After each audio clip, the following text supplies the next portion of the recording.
All right. Can you hear me? Yeah, I gotcha. Let's go back on over to that leagues and sponsors. All right. Can you hear me? All right. Can you hear me? Yeah, I gotcha. Let's go back on over to that leagues and sponsors. All right. Can you hear me? All right. Can you hear me? All right. Can you hear me? Gotcha. Let's go back on over to that leagues and sponsors. All right. Can you hear me? All right. Can you hear me? All right. Can you hear me? Let's go back on over to that leagues and sponsors. All right. Can you hear me? All right. Can you hear me? All right. Can you hear me? Let's go back on over to the leagues and sponsors.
Hey, Pete.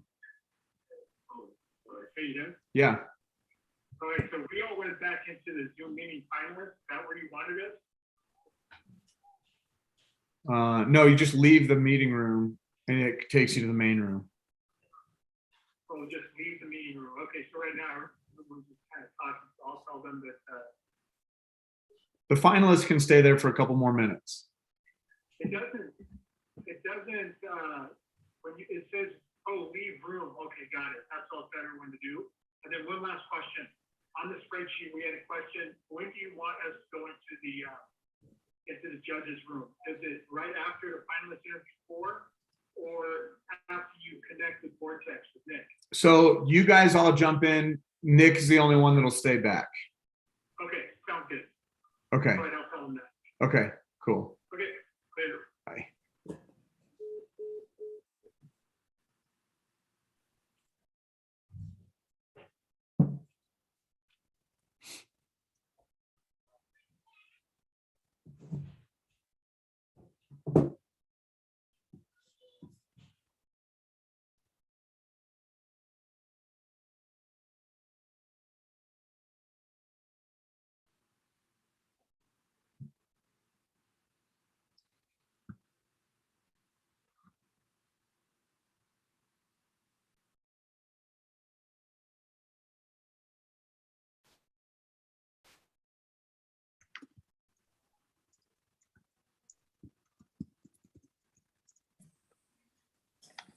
Okay, so I touched base with Jared. I have a clarifier. Remember we were asking, when do we go into the judges? Hey, Pete, we are live right now. Everybody can hear you live. Oh, okay. Well, then you can tell them when we go into the judges. No, you're All good. right. You got Okay. 2 minutes. Oh, you mean don't give away any of my hunting secrets? There you go. Don't tell Weston that honey hole you've been. Yeah, that's it. So Yeah. judges, after we finish with the finalist interview number 4, all of us will go into the judges breakout room, except for Nick. Nick will stay with Jared and then catch up with us when he's done. Sounds good. Yeah, my video is about 6 minutes there during that window, and then we got a handful of like league guys that are going to jump in. So you probably have 8 to 10 minutes, which is not much time. So make your notes while they're doing their interviews, and then you guys will jump in, make those decisions, come back when we're done. I'll be back on screen, and we'll go from there. I'm already getting harassed by one of your sponsors.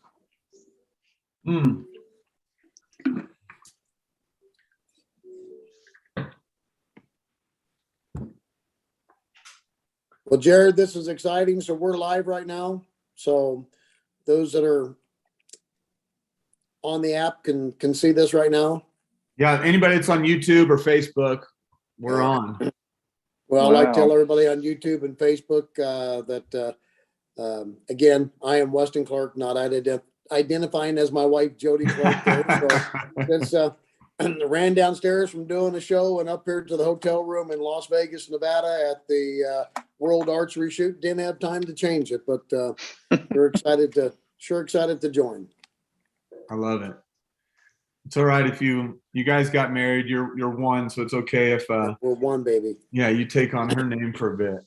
Yeah, she's my jelly. Weston, I wouldn't apologize too much either. I mean, probably like the rest of us, our wives are much better looking to look at. I guarantee it. Oh.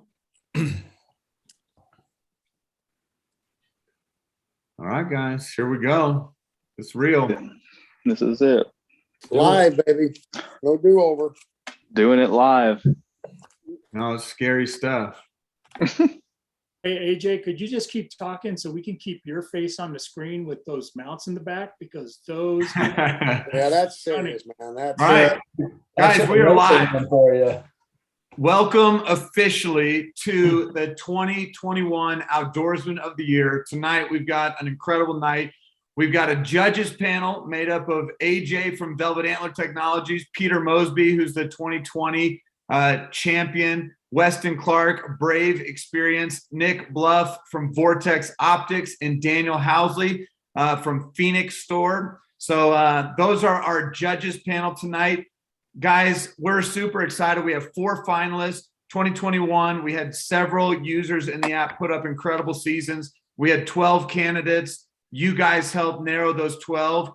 We were supposed to get to 3, but had a hard time getting to 3. We ended up with 4 finalists. Tonight, we're going to do a live interview with each of those finalists before making the decision on the 2021 Outdoorsman of the Year. So I just want to welcome anybody that's watching on YouTube, Facebook Live. Thanks for being a part of the HuntLeague community. We're excited that you're here with us. Here's what I want to start. I want to start with each of you judges, and I want you to answer this question before we bring the finalists on. What are you looking for from each of these finalists? What does it mean to you to be the Outdoorsman of the Year? What, what are you looking for in the interviews? You've already seen their applications. You've already seen, you've listened to a podcast where they've told their stories. You've been able to look at their stories throughout the app. You've seen where they rank on the leaderboard. You have a lot of different data pieces, but at the end of the day, it's not just about the data and the stuff that they've logged and where the scoreboard says. We're looking for something special. So I want you guys as our judges to kind of identify what is it that you're looking for as you make your decision as to who the Outdoorsman of the Year will be for HuntLeague. So AJ, I'm going to kick it to you first. Go ahead and take the lead. All right. Thanks, guys, for having me here. I'm super honored to be a part of this. And I will first say that every single person that we're going to be talking to tonight is deserving of this prize. Everyone did an amazing job. But what I think I'm looking for after hearing the podcast, seeing the photos, going through the HuntLeague app over and over, trying to rank my personal, thoughts on where people fall based on some certain metrics. I would say what I'm most eager and excited to hear is the story and the passion. It doesn't matter to me if you killed 100 things or 10 things. It's about the experience. Who did you do it with? What did you walk away from this season that makes you feel accomplished? That's great. That's good. Peter Mosby, 2020 champion. Take it away. Well, I don't know. AJ did a really nice job there. I do feel honored to be with such distinguished judges. I'm just lucky to be here because I won last year. So I'm really excited because now I'm on this side of the fence where I was on the other side as one of the contestants or one of the finalists, I should say. So, but each of us are going to be kind of like listening or looking or triggered to different things that each of the candidates are going to share. Personally, I'm going to be looking for someone that, yes, that passion for the outdoors, but also that person that not only is connected with the outdoors, but is sharing it. Sharing it with, could be his wife, could be his kids, could be somebody else's kids, through conservation, who knows? But that's what I'm going to be looking for. So thanks for having me. No, that's great.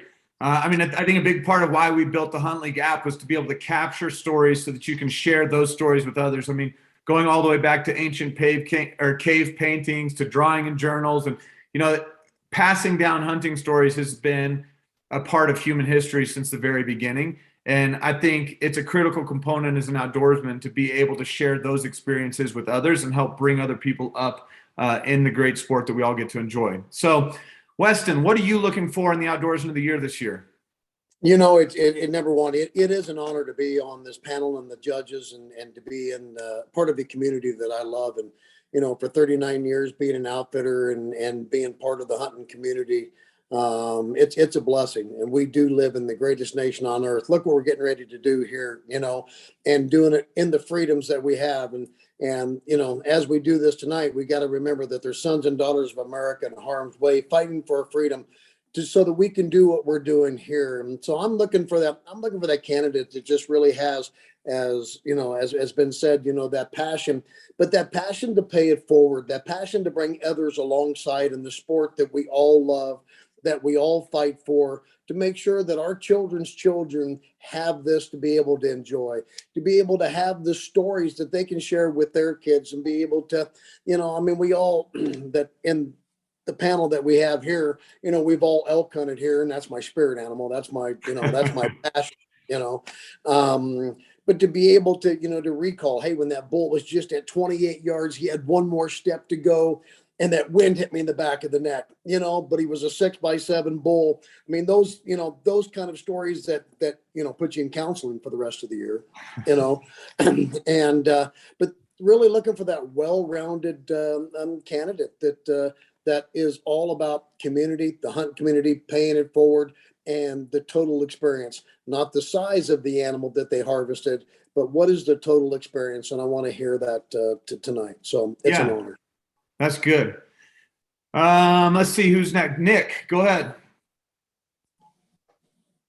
Well, it's tough to follow all those guys. They have great words, and I wish they could all speak for me.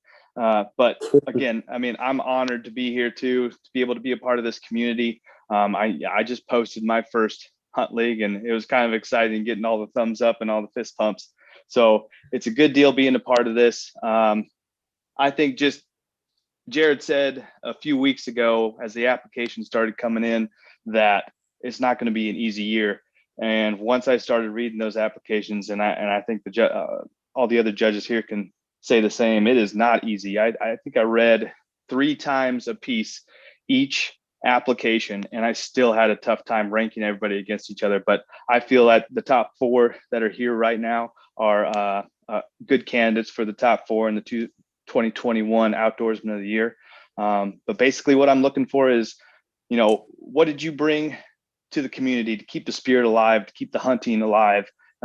What did you learn as far as, in the field, what mistakes you made, what made you better? What obstacles you had to go through to be able to have the success that you had this past year, and just how did you adapt and overcome those obstacles? So that well-rounded outdoorsman, not necessarily 1,000 kills or 1 kill. It's just, what did you learn and what did you bring back to the community? So I think that's what I'm looking for.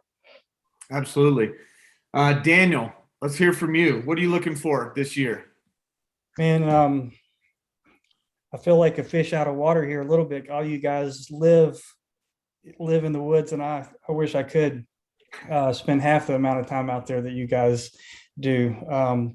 But I grew up loving it, and I'm just honored to be a part of this panel of judges and going through these applications. Like everyone before said, I mean, all of these applicants were really just embodied what I think the outdoorsman should be. And so it's going to be a tough decision, but I hate to repeat, but everyone said it so well, really just how they are, they're not just hunting for themselves, but they're trying to spread what a proud outdoorsman is. And we're living in a day and age where a lot of times we get flack for hunting and fishing. And I think that all of these guys clearly do it with integrity, but what are they doing to uphold that, what a true outdoorsman is, and how they're making a good name for what hunters are. And also to hear what obstacles they've overcome. And it's not always a walk in the park, but how do they press through those obstacles and still finish up the year? And that's kind of what I'd like to hear from each of them. Yeah. Well, here's something that I kind of found interesting was last year when we did this competition, we had I'm going to add everybody into the mix now. Last year when we did this, our 3 finalists were all probably in their 40s, if not 50s. Maybe Wolfgang, I don't know where he is. He might have been in his 30s. And they were all accomplished hunters. What's really unique to me, and I wonder if this may even be the future of HuntLeague, is we got a lot of younger guys in the mix this year, guys that logged a whole lot of hunts. We had 2 teenagers. Now, Wyatt actually turned 20 this past week. So when he competed last year, he was a 19-year-old. We have the youngest ever finalist with Josiah, who is 16, and he put up more hunts than anybody would ever imagine. He hunted over 119 days. Now, a lot of it is on his farm and walking outside with a 22 chasing squirrels, rabbits, grouse, anything he could chase, deer. He had all of it right there. But I think what I saw this year is like we have our oldest one is this grandpa over here with Garrett Weaver, who is he's sitting at 32 years old. And it's like some guys don't even start hunting until they're in their 30s. So I'm excited because last year we got to hear from a lot of relatively mature hunters that have been in the field for a long time. This year we've got a lot of young guys. Crayson, I believe, is 27. And Crayson, Garrett, Josiah, Wyatt, all of you guys put up an incredible year. We have 2 of our finalists are coming from Wisconsin and 2 from Oregon. So Crayson, go ahead and wave your hand so people can see who you are, Crayson. So there's Crayson, and Garrett are my Oregon boys. And Wyatt and Josiah down there, you guys are straight from the woods of Wisconsin, Eau Claire area. So here's what I want to do. We don't know who's going to go first yet in these interviews, but I'm going to ask each of you finalists to give me a number between 1 and 10, and you cannot repeat somebody else's number. Wyatt, no, not Wyatt, Crayson, since you're first on my screen, you can go ahead and unmute. You're number 4. You're saying 4, Crayson? Yeah. 4. All right, Garrett, you're next on the screen. What's your number? Garrett's going 5. Wyatt Bowe, I need a number. 6. 6. Josiah, I need a number. I'll take 2. Josiah, Knew you're it. up first. It's just in ascending order. So it's going to go 2, 4, 5, and then 6. That was really easy. So you guys pretty much picked your order. So Josiah is the youngest finalist in Hunt League history. We're bringing you on. All right, you other finalists, go ahead and jump over to the finalist meeting room. We'll see you guys back in just a minute. Crayson, you'll be up next, followed by Garrett. Wyatt, you're going to close us out tonight. So, Josiah, welcome Yes. to the finalist interview. I'm going to turn these guys over. I'm looking at my clock. It's about 7:14 right now. We're going to give each of you about a 10 to 12 minute window. So, judges, go ahead and take it away. I'm going to let you guys lead.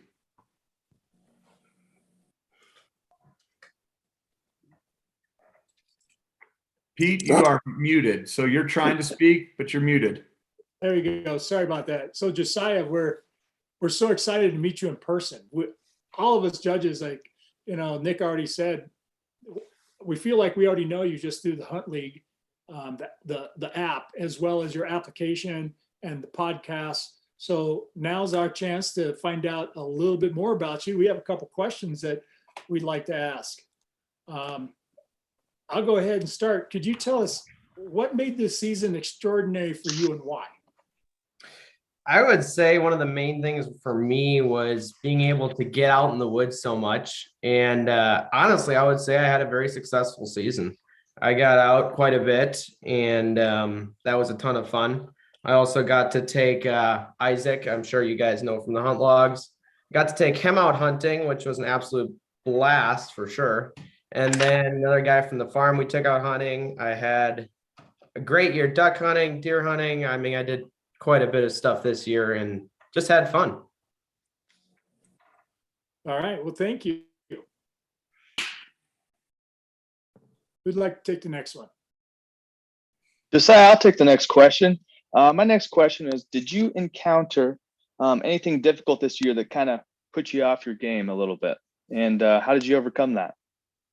I would say probably the most difficult. I don't know how if this is exactly what you're wanting, but just giving up, just the want to give up. I mean, I got over 70 deer hunts. I think it was over 70 deer hunts this year. And I was after 4 bucks and I saw 3 of them over those 70 hunts. And I mean, obviously, if you're not having that much what people would call success, the urge is there to give up. Basically, just honestly, Hunt League helped with that. I mean, you got people like Crayson and Garrett. They're so supportive. And you say something about how bad your season it is, they'll turn it around like that. And they'll tell you how great your season has been. And they help you realize how you've actually had a successful season. That's great. I'll go next. Did you have any opportunity to mentor somebody or share in somebody else's hunt that really stood out this year? So ones that mentor? stood out, I don't know if you want me to get into the story, but I would say 3 hunts for sure stand out for me. First one would be when Isaac, again, my cousin, came over and we went out duck hunting that morning and shot bunch of ducks. And we also took one of my coworkers from down at the farm, Jake, along, and he was able to harvest his very first duck along with Isaac. He harvested his very first 3 ducks. So that was a lot of fun. And then I was supposed to mentor someone turkey hunting, but that unfortunately didn't work out. But I would say the duck hunting, and then that evening after the duck hunt was when we had the deer hunt. I don't know if all of you guys listen to the podcast, but that was probably one of my highlights of this year. Very cool. I'll jump in here. Josiah, congratulations on making it to the finals on the Hunt League Outdoorsman of the Year. So I got a really important question here, okay? As a hunter, what is your favorite color? My favorite color? Yep. That's hard. Here, What is it? I'll help you on it. I'll help you on Can I do Sitka? it. Or I would say that the Kuyu, what do they call it? Their Verde, I think is what it is. Their green pattern. It's my best color. Or long blood red.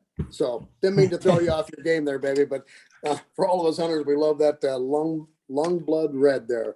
You know, for again, congratulations on making it to the finals here.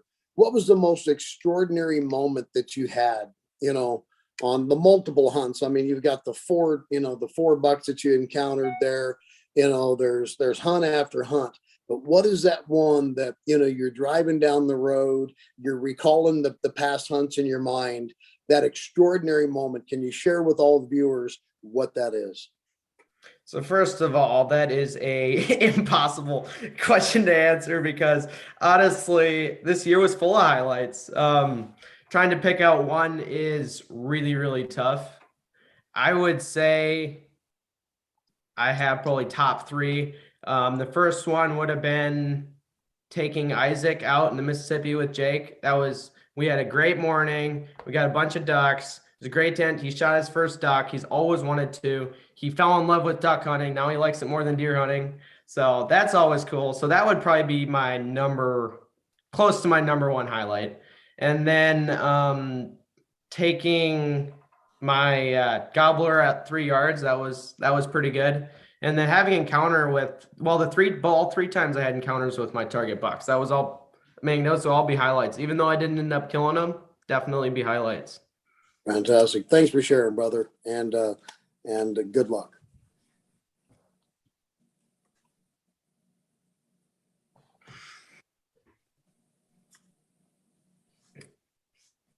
Who hasn't asked a question yet?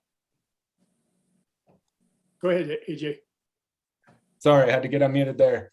Okay. Josiah, it's great to meet you and congratulations on one hell of a season, brother. I mean, that's unreal. Some of the days in the field you were able to spend with friends and family, whether it be on your farm or public land, that's stuff that we all dream about doing, right? And you're doing it at a young age. And most of those hunts, even though I didn't list them, they were pretty much all done with like either my brothers or something like that. So, there's a lot of camaraderie there.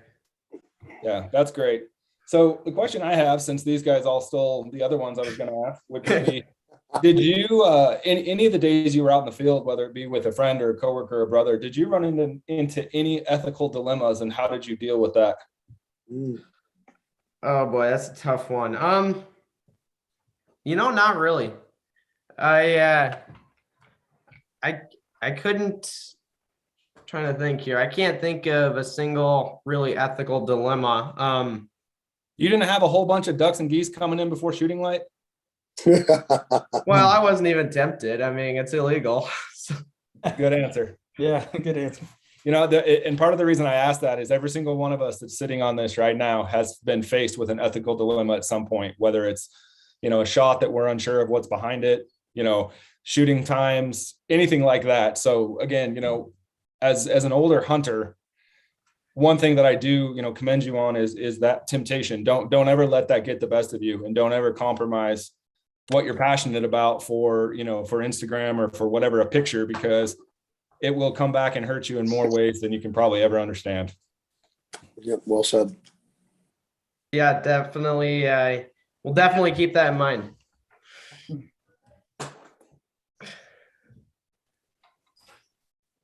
All right, I'll go ahead and I'll ask you another question. Did you have when we're out hunting, I think some of the best moments, speaking for myself, actually even my friends, and I'm sure people on this panel, is when you're out there and you come across a situation that is like you learn something about yourself, or like you have a moment of reflection. Maybe you had some time away from technology, except for HuntLeague, and you're able to reflect, or you had an encounter with an animal that was just so amazing, and you have maybe an aha moment or just a happy moment. do you have one that you can that comes to mind that you could share with us? Aha moments. I would probably have to recall coyote hunting. I obviously I'm not good at it, but there were a few of them this year with call placements, wind direction, hunting with the wind, or yeah, with the wind, and definitely the call placement was probably the big one, and figuring out where the coyotes were going to come from, and then put the call here and have the wind the right direction, and then shoot them when they're going to the call, and so that was probably one of the biggest learning curves this year. Well, let me follow up on that. Could you share with us your experience with a blue jay? My experience with the blue jay. So a few years ago, when I was going through hunter safety, I talked to some game wardens, and they were all, I asked them, because BB guns, stuff like that, asked them what was legal to hunt with BB guns. Obviously, being a boy, you want to shoot stuff. So they listed off some stuff. And I remember blue jays, we were always told not to shoot. So after I asked him specifically about blue jays. He said, yeah, they are legal. And so I told my dad, and he was fine with us shooting blue jays. So I have been since then. And then when someone brought it up, actually Jared, I think, brought it up. I honestly don't know why no one mentioned it in the comments. I never crossed my mind. But Jared was asking me if it was legal. So I called actually that night, I called the game warden office down in Madison, and they were like, no, it's not legal. And I was like, huh, that's weird. So I waited until the next morning, and I actually called my friend because I didn't believe the first guy. So I called my friend who's a game warden, and I asked him if it was legal. He's like, no, it's not. So I told him I was shooting at him, and thankfully I didn't get one. But yeah, I realized that was illegal. Yep. So did you walk away with anything with that experience? First of all, I don't know how good blue jays eat, but did you walk away with anything? What was like a learning something from that experience? From that experience specifically would be to check regulations every single year, even though you know them, even though you went through the what has changed section, still go through them all every single year. Make sure you know them and verify stuff you think you already know, even throughout the year. That's That good. was well said. That was well said, because that's something all of us need to be reminded of. Guys, we're at our last question for Josiah, and we're going to keep this party moving. So last question, judges, what is it?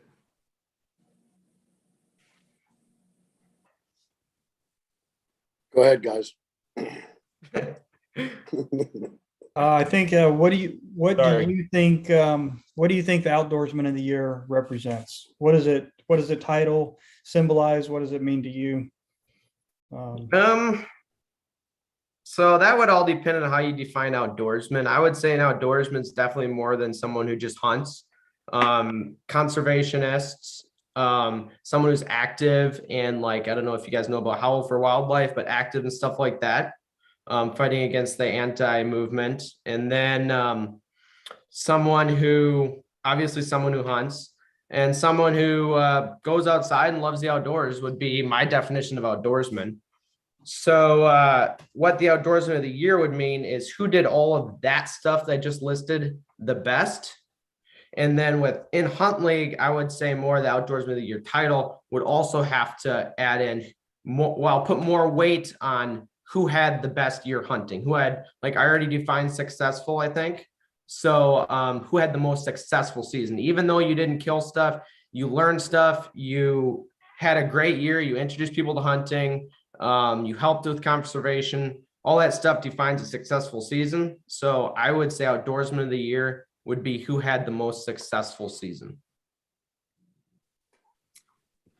Very good. Great answer. Well done, Josiah. Josiah, go ahead and make your way over to the finalist section. Actually, Josiah, hang tight. I gotta let you know about something. In December, we made a post and we put something in the HuntLeague app saying, hey, we're going to do a special giveaway for 3 categories. And one of them was it was kind of like, man, who's been out there grinding? Share a story, whether it's the longest pack out, the most grueling hunt, you're sitting in a stand the longest, all of those things. And we asked people to share their stories and post something from the season. So you just told us that you logged 70 hunts for a deer and you didn't harvest one. One thing I do want to clarify with that is a lot of people was like, oh yeah, it's only half an hour. Maybe you did 4 hunts a day. Every hunt that I went through was at least 2 to 2 hours was the least, but normally it was 3.5 to 4 hours. So, I mean, that's unbelievable. Just the amount of time and what you learn spending that much time in the woods. So congratulations on the season that you put together. I just want to say that as a finalist, but in the midst of your posts, also seeing the struggles that you went through, we created a category for somebody that really pushed it hard and you needed to take rest. Well, I just want to announce to you, even though you're a finalist, you're also part of the other competition. You are winning a Trophy Ridge, one of their V rests that they have, one of the new V rests. So you're winning that in this moment. I'm just going to announce that. That wasn't, you were going to hear that in this segment anyway, but you can put that V rest on that bow right behind you. But their new V rest, it's kind of a replacement for their traditional whisker biscuit. It's a very cool rest that Trophy Ridge has. If you haven't seen it, go to the HuntLeague app. You can find it in a couple of leagues. You can go to their website. But you're getting a Trophy Ridge V rest, and we gave that one specifically to somebody that just laid it out all in the field. And I know you're a finalist, but whether or not you win tonight, the big prize of Outdoorsman of the Year, you're taking this prize home. And I just want to say, man, well done. You deserved it. So we'll be sending you a Trophy Ridge V rest here shortly. So congratulations, Josiah. Go ahead and jump in with the other finalists. We'll bring Wyatt over here in a second. But before we do that, I wanted to jump in. I wanted to throw out a thank you to all the judges for taking time for this. I know they all took time on their schedule for this. And may the most successful outdoorsman win. There we go. Good luck. Look, Hey, Daniel, I want to have you join me for a second. I just want to have, Daniel, you're with Phoenix. You're one of the primary sponsors. You're giving away, really you're awarding somebody that's fought hard and earned it. You're giving away an 18,000 lumen light. And when you first said you're going to do this light for the winner of the Outdoorsman of the Year, I thought I was reading it wrong. I was like, what do you like? No, I mean, it's something. And I kept trying to type it in and I was like, no, that's not right. Like 18,000, that's not a real thing. So you're here with Phoenix Flashlights. I want you to we're just going to take a moment and highlight you. This is a Phoenix moment. So tell us a little bit about who you are, Daniel. Tell us about Phoenix. Tell us why Phoenix decided to jump in and support the HuntLeague community. We just want to hear that from you. Sure. So I'm Daniel Housley. I run a store called phoenixstore.com, and we've been distributing and been a part of Phoenix Flashlights since 2005, 2006. Phoenix makes some of the best LED products on the market, and kind of our niche in distribution and retail is targeting hunters, outdoorsmen, tactical, and I've known Jared a long time, been a big fan of HuntLeague and what he's doing with it. And I think that, as important as our optics are and our firearms and our bows, every hunter, every outdoorsman needs a good flashlight. And we really stand behind what we offer. They're high quality lights, last a lifetime, great price points, and no matter what it is, whether it's an 18,000 lumen light that can be used for tracking, search and rescue, or just pocket lights or headlamps, we have a product that can fit multiple needs for every hunter out there. And so when I got to talking with Jared about doing this, I thought it was a perfect fit. Again, I would love to spend as much time in the woods as you guys are able to, and one day I'll have that chance. But it's good to be in your guys' company, and I'm a big fan of what you guys are doing. I love it, man. thank you, Daniel, for believing in us and participating with Phoenix and supporting. I mean, this is a small business and we're just getting started. I'm just really grateful for all of you guys as sponsors to say, hey, we're seeing what you're doing. We believe in it. And, for Phoenix, I mean, here you are kind of shining a light on it. So thanks for shining a light on HuntLeague and inviting people to kind of participate in it. I really do appreciate having you here. And it means the world to me to have guys like you a part of the judges panel that, of everybody that's on this judges panel, I knew you back in our college days. So we've actually known each other for a long time. Everybody else I have a more recent history with. So thanks for participating, jumping on. I really appreciate Phoenix being a part of it. If there's people on here that aren't familiar with Phoenix Lights, you got to go check them out. They definitely make some of the best products on the market.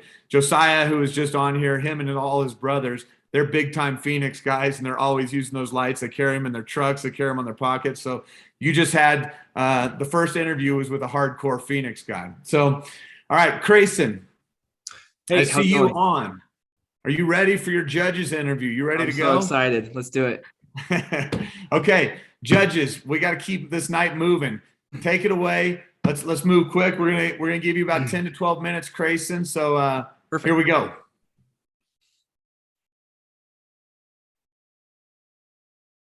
All right. I started last time. I guess I'll just keep starting it. Go So, ahead. Hey, Grayson, congratulations for being one of the finalists, first of all. Thank you, Yeah. Peter. Phenomenal season. It is so great to get to meet you in person because all of us have gotten to know you through your application and through your posts on HuntLeague. So congrats. I love the background that I'm looking at. It's a lot better than the books that I have right now. But I'm envious. It's a nice looking bull back there for sure. Thank you. Thank you, sir. For us elk hunters, we like that. Okay, Appreciate so the question I'm going to ask you, what made this season extraordinary for you and why?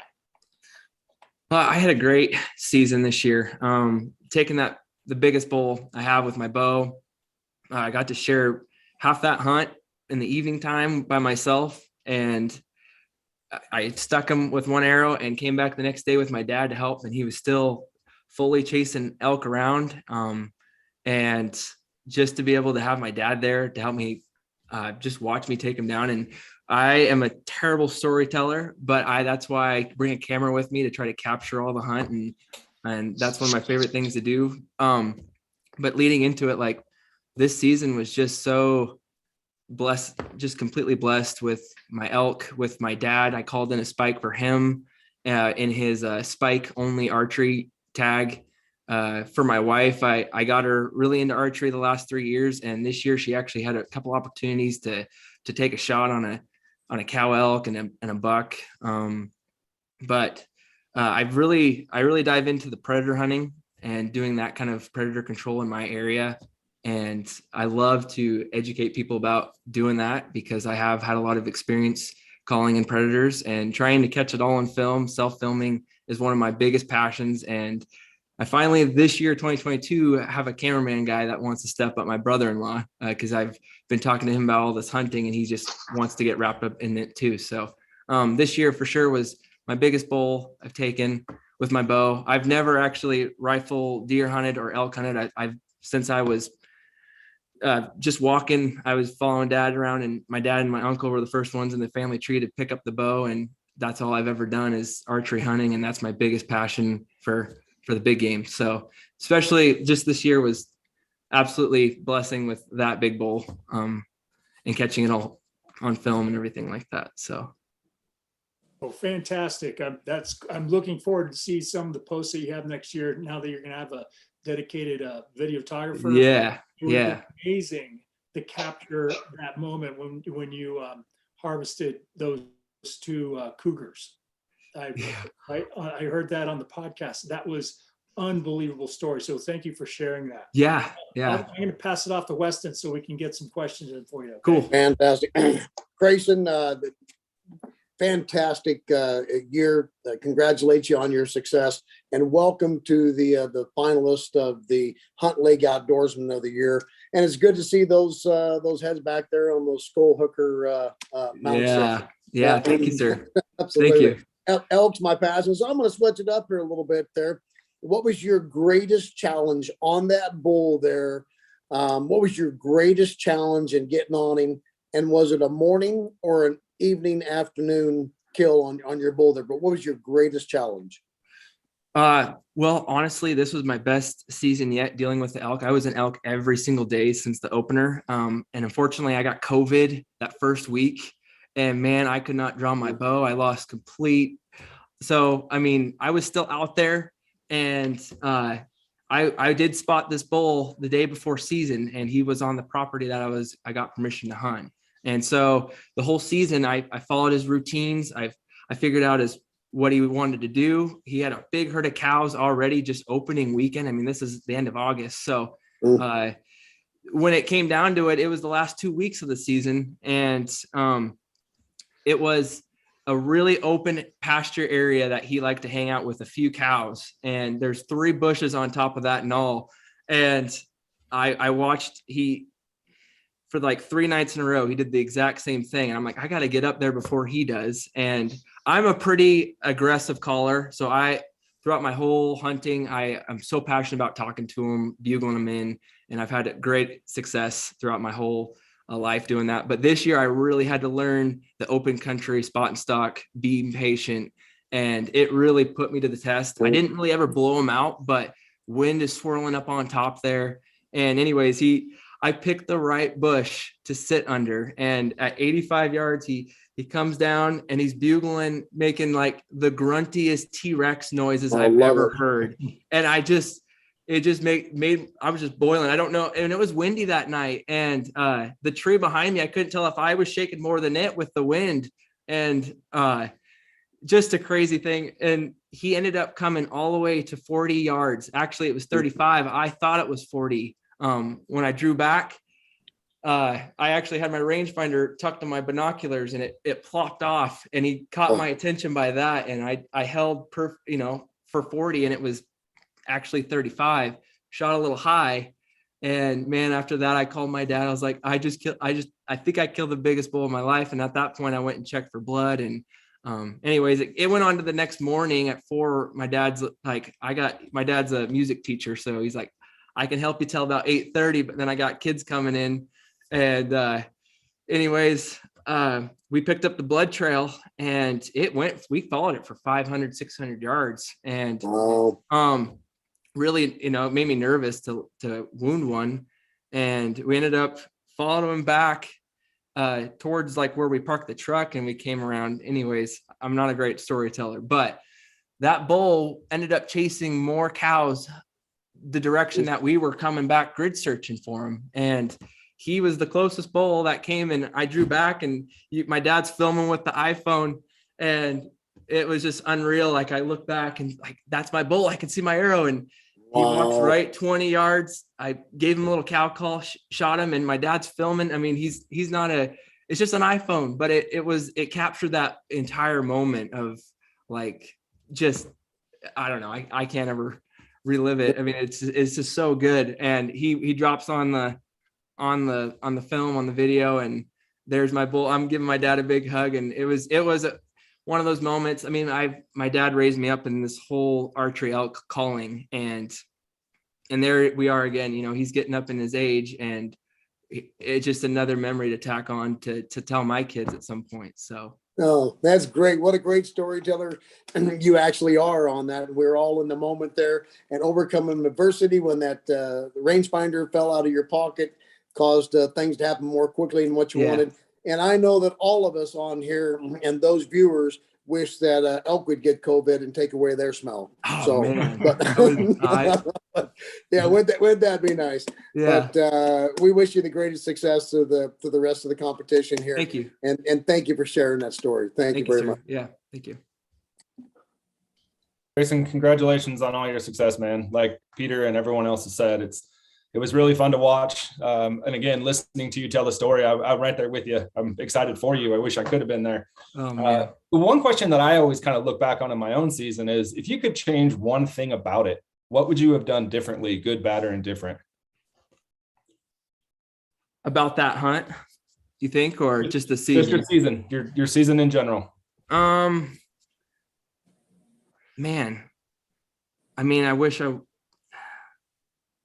that's a tough one. Because honestly, getting my wife a bull was like one of my main priorities. Was just like, she has been shooting with me every summer for like the last 4 or 5 years, and just to see how much work she puts in. And then, we've had bulls talking in the past, but they never commit. There's that hang up range, and you got to know how to outsmart them over here with the calling and just getting them into that pocket. And it just hasn't happened to her. And this year it was so close, and she missed a shot just under a cow. And I mean, she was just wanting that experience so bad. And, just after seeing all my family's success, and if I could change anything, it would be for her to get a bull or to get something down. And absolutely, like, that would be the thing that would just make my whole year, just to see her holding the rack like that or something. That's really cool to hear, because again, that says a lot about your character. It wasn't about you killing anything bigger, doing something else to add success to your name. It was to watch someone that you love and care about, and someone that you've mentored along the way, have success. So great answer. All right. Thank you. All right, guys, we're starting to run into our closing minutes. Let's give one more question to Grayson, and we'll move on.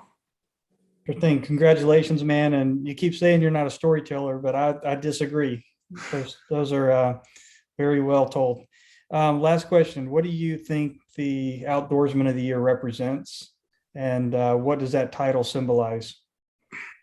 I think it has a lot to do with experience in the outdoors. Someone that does care about like conservation and wanting to like educate the next generation, of course. But like a lot of it comes to like respecting the animal.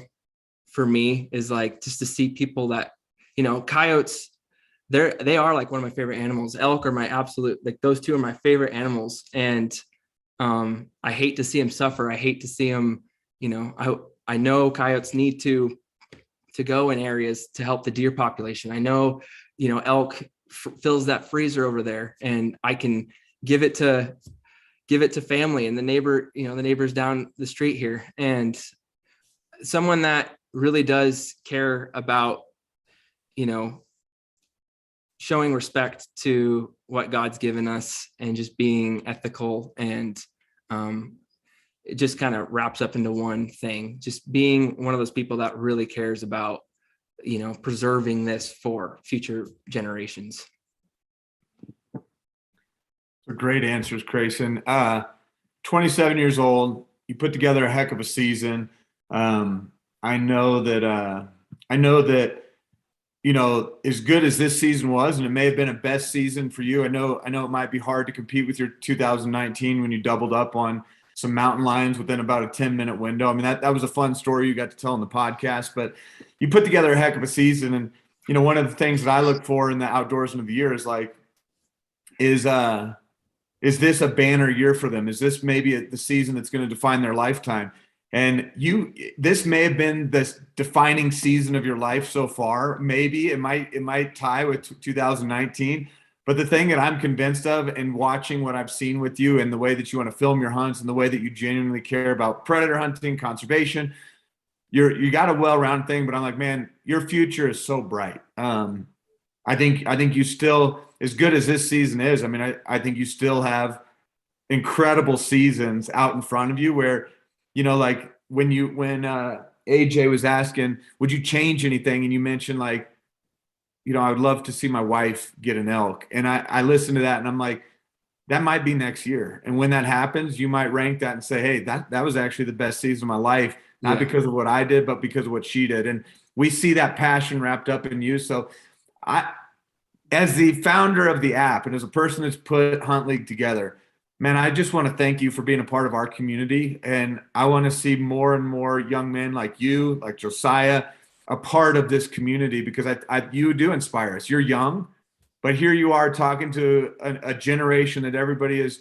older than you, but you inspire us. And I just want to say congratulations. I mean, Josiah is a 16-year-old sitting there saying he put in 70 hunts for a deer, and he's still out there doing that. I don't know many kids that disciplined. I don't know many people that put in the work that you guys did this year. And so I just want to say congratulations. You're a deserving finalist. thanks for taking a couple minutes and sharing that with us as the panel. We're going to circle back to you in a little bit, but go ahead and jump in with the other finalists so you can leave this group, and we're gonna Guys. do another Appreciate it. spotlight. Thank you, Grayson.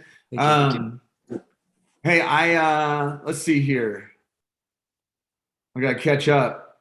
Weston, I'm jumping to you. I'm here. Weston, you have been a guide, you've been an outfitter, you've been in the outdoors. You and I met, you've been doing a TV show that was called The Experience for years. You're doing something now with Brave Experience. Would you just spend a couple minutes?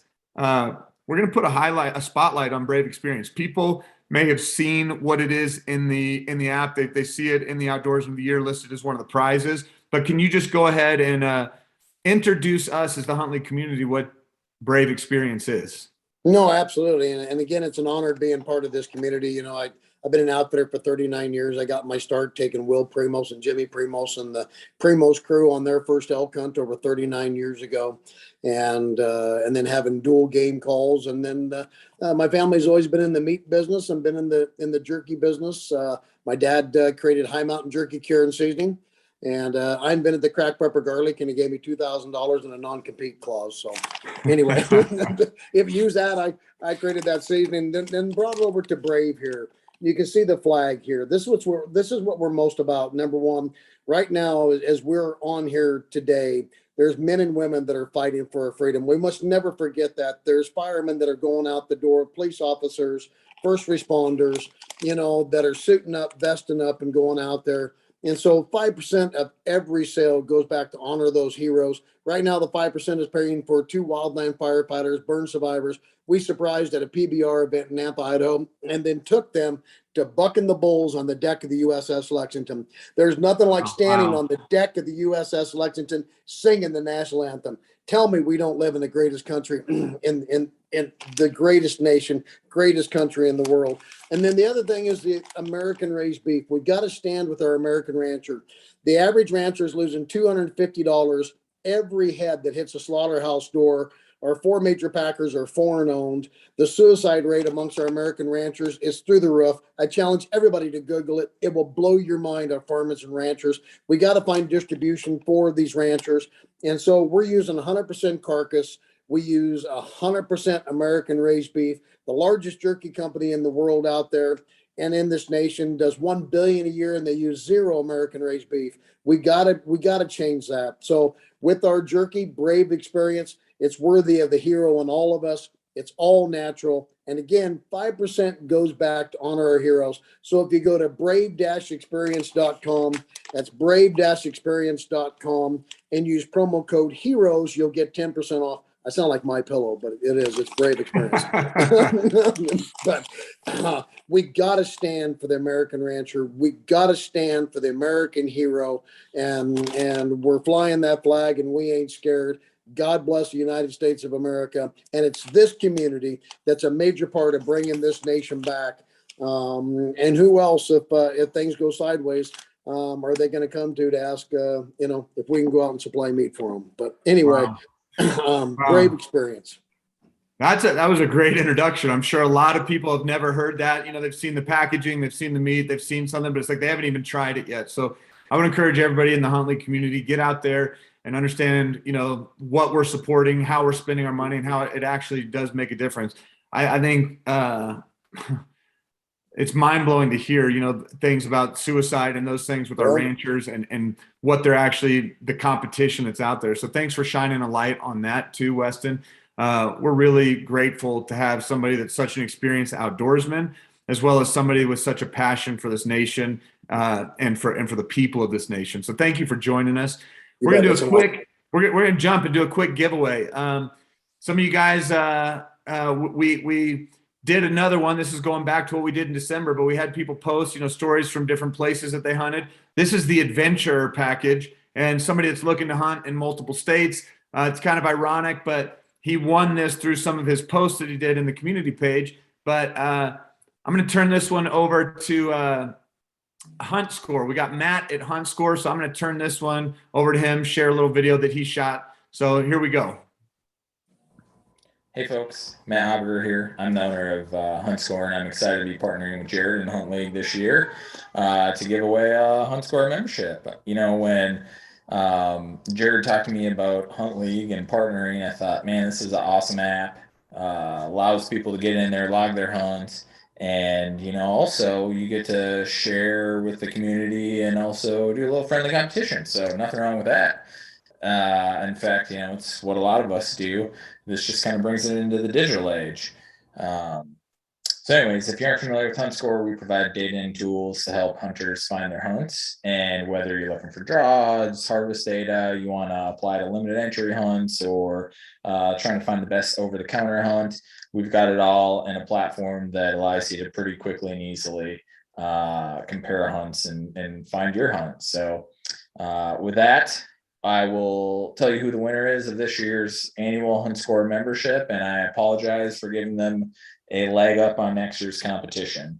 But with that, I'm happy to announce that Andrew Bate, Crude Outdoors, has won the annual HuntScore membership, and I'll turn it back over to Jared so he can let the show go on. Thanks, guys. Thanks, Matt. That's pretty exciting. So congratulations, Andrew Bates. You won an annual membership to HuntScore. All right, let's bring in. All right, Daniel Housley went by. Let's bring in Garrett Weaver. So I'm looking for Garrett Weaver. I don't know that he's jumped in yet, but hopefully he is on his way. I know he's sitting in the room. Garrett, we're waiting for you.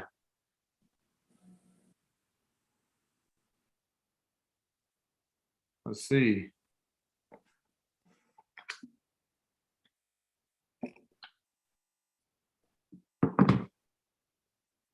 Not It's okay, seeing Garrett. I don't hunt with the GPS either. Let me see where he's at.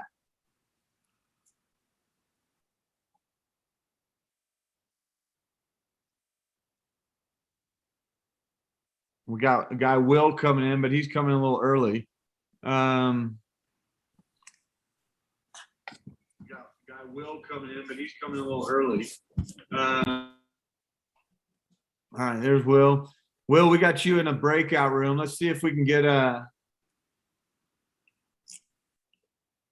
let's see if we're having some technical issues. Maybe Wyatt, you in there? You ready to roll?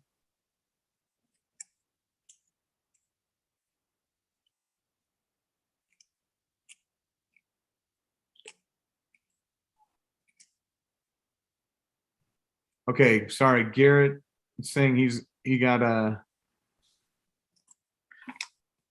struggling to get back in. He was in judges, looks like my mistake.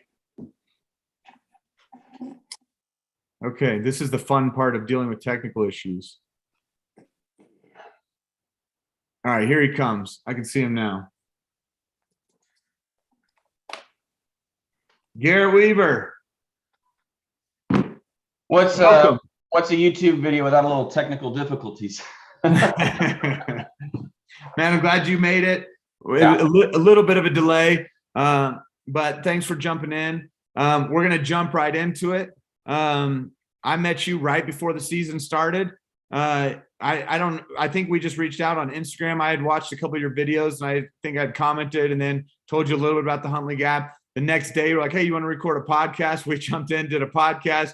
You burst some ideas that kind of have actually helped kind of lead leagues in the direction that it's gone. So it's been a great honor to have you, not just as a hunter in our community, but somebody that's been kind of rooting for it and helping the platform. So thank you for being here. You put together one heck of a season. I can't wait for the judges to kind of hear more and actually hear from you. They've seen the post, they read your application as a finalist, but I'm going to let the judges take it away. So Peter, I think you said you were going to start these things. So Peter, go ahead and let's put 10 minutes on the clock. And here we got Garrett. Garrett. Oh, good. I got my mic on. Hey, so good to meet you in person. Like, it is really nice to put a face to the stories that I heard in the podcast and your application and your posts. a live person because there are a couple pictures in there. I also want to say wow, that cougar encounter with that elk. Oh, That brought back scary memories for myself personally with something similar, but that's just crazy. When you have those type of encounters in the wild, that kind of throw a kink into things. But thank you so much for sharing that. That was a great story. So I'm going to start you off here. The first question I have is, what made this season extraordinary for you and why, besides surviving a cougar encounter? Well, first of all, for me personally, I'm not one of these guys that goes out and hunts, 50 different states and kills 20 animals a year. Oregon isn't we got plenty of opportunity here, don't get me wrong, but you can't go out and kill, a million deer a year like Alabama. So you're like usually one deer a year here, one elk a year. Like you're lucky you can get more than one bear. And so usually I've been limited to pretty much a bear, a deer, and an elk most seasons if I had a really successful season. And this year I really wanted to have a great year. 2020 wasn't so good. It was actually the worst year I've ever had. And then so I made some plans and actually was able to put some pieces together with my uncle and my dad and go hunt Wyoming. So Oregon, it took me 13 years to get my first antelope tag because it's Oregon. And Wyoming, it's much easier. So I was able to shoot my second antelope. First time in Montana, driving through the panhandle of Idaho. And Wyoming was beautiful. It was just like right there alone with that. That was amazing. But and then I was able to hunt Idaho again this year, which I'd done 2 or 3 years before that. And just everything really came together this year, man. It was the lowest of lows last year. And then being able to share the woods with people like my stepdad for the first time. Him and I never really got to hunt much growing up. And then he was been my stepdad since I was probably like, I don't know, 3 or 4. And or maybe even younger than that. And I was always hunting with my dad. And so we made a plan to go hunt this year together. And that was pretty darn special for me. Great. Hey, thanks for sharing that. I can relate to your feast or famine. Last year, I probably had one of my best years ever. And this year was the first time in 45 years I didn't harvest a single thing. So that's the curse blessing of the outdoorsman. I don't know if I want to win if that's the juju I'm going to get, man. That's no, man. It's just one of those things that just happens. Plus, I had shoulder surgery, but anyway, those things happen. Yeah. Okay, I'm going to pass you off, man, to Nick. You want to take the next question? Absolutely. Garrett, congratulations on being in the top 4. It's a pleasure to meet you. Reading your application over and over. It sounds like you had an awesome year. And you are from Wisconsin, is that right? I'm Oregon. You're Oregon. Okay. I'm one of the Oregon boys. Yeah. You got a little bit of that Wisconsin accent, so I thought I'd ask. Thank you. So my question is this. What did you learn about yourself this year? Because I think for myself, every year I'm learning something more about myself every year. I'm redefining my skills, my tools, and all that stuff. And it's kind of putting me into an alley of how I am as a hunter. So for this year, self-reflecting on yourself, what did you learn about yourself this year? I'm not as tough as I thought I was. I go to Idaho and I don't know who all here is. Most of you probably have hunted Idaho, but we're re-hunting the way that I hunt. I kind of consider Idaho to be my proving grounds for the year. It's rugged country, man, and it's steep and it's deep. And I went there. I went to the gym all year long, 3 to 5 days a week on average, and shot my bow. I did all that stuff. Was very consistent with it. And I just thought I'd do way better than I did. And that was my second time hunting that area. So I knew what I was getting into, but the weather wasn't ideal. It was actually very, very bad. And I had a lot of gear malfunctions while I was there. Everything from a sleeping bag zipper to my brand new boots leaking to my scope fogging up, everything. I mean, there's a list that long I could tell you. And I just found out that, I wasn't as tough as I thought I was physically. And honestly, I was really hoping to deal with adversity better mentally. And one thing I did recognize real time is like, I was just having a pissy party out there. It's like, I'm not seeing the bucks I should be seeing. I'm hunting harder than everybody else, just justifying why it should be me and why, this and that. And I kind of just recognized, what I was doing is like, just kind of need to snap out of it. And so I'm sitting by a fire I built on this ridge. It's like 30 miles an hour and it's 30-ish degrees out. So it's freaking cold. And I forced myself to sit out there all freaking day, even though it made no sense, on that little ridge, just to just to prove to myself I could do it. I'd gotten up 2 hours before daylight and I was almost to the top of the mountain, watching the headlights come in. And I'm like, I need to do this for myself because I'm not as tough as I thought I was. And I just really physically, I was having some hip and knee issues that came out of nowhere because none of that ever happened during working out. And that really bothered me, and we're never as tough as we think we are. We're the softest thing out there. So. Yeah, that's a good answer. I mean, most of those hard hunts, those ones that were just, hurting so bad are the ones that we remember the most. And we can apply them to our future hunts. So that's a good answer. And, I wish you the best success. Thanks, man. And to finish that off, I was hunting with a cousin of mine named Bubba. And I didn't know he was actually working out because in the podcast, I made it sound like he wasn't working out. And I just talked to him the other day. And he kicked my butt with a chew in his mouth and no rain gear. And I'm like complaining my rain gear is, leaking. And that was another thing. It's like, dude, I just got showed up by a guy who looks like he just went to the rodeo, drank 3 beers, and then shot a nice buck and is packing it out. So I was like, I don't know, that really affected me too. That was kind of a messing with my mind there a little bit, but that's good. Well, stay out of your head, Garrett. Yeah, thanks, man. Hey, Garrett, Weston Clark here. Congratulations making it to the final of Outdoorsman of the Year for HuntLeague. And, with a name like Bubba, you got to have a chew in your mouth there. So I tip my hat to him there. So if you had to change one thing about this season, what would it be if you had to change that one thing? And we all have them. If I had to change one thing about the season, I would have gone into Wyoming a lot more educated. I took a family member's word, and I'm not blaming him at all, right? I mean, you should do your own diligence. You should do your own research. And he had success in that unit prior, about 3 years prior. And it was a great unit, a lot of antelope, no problem finding them on public land. And I just like, all right, this will be an easy hunt. Let's go over there and get it done, come back.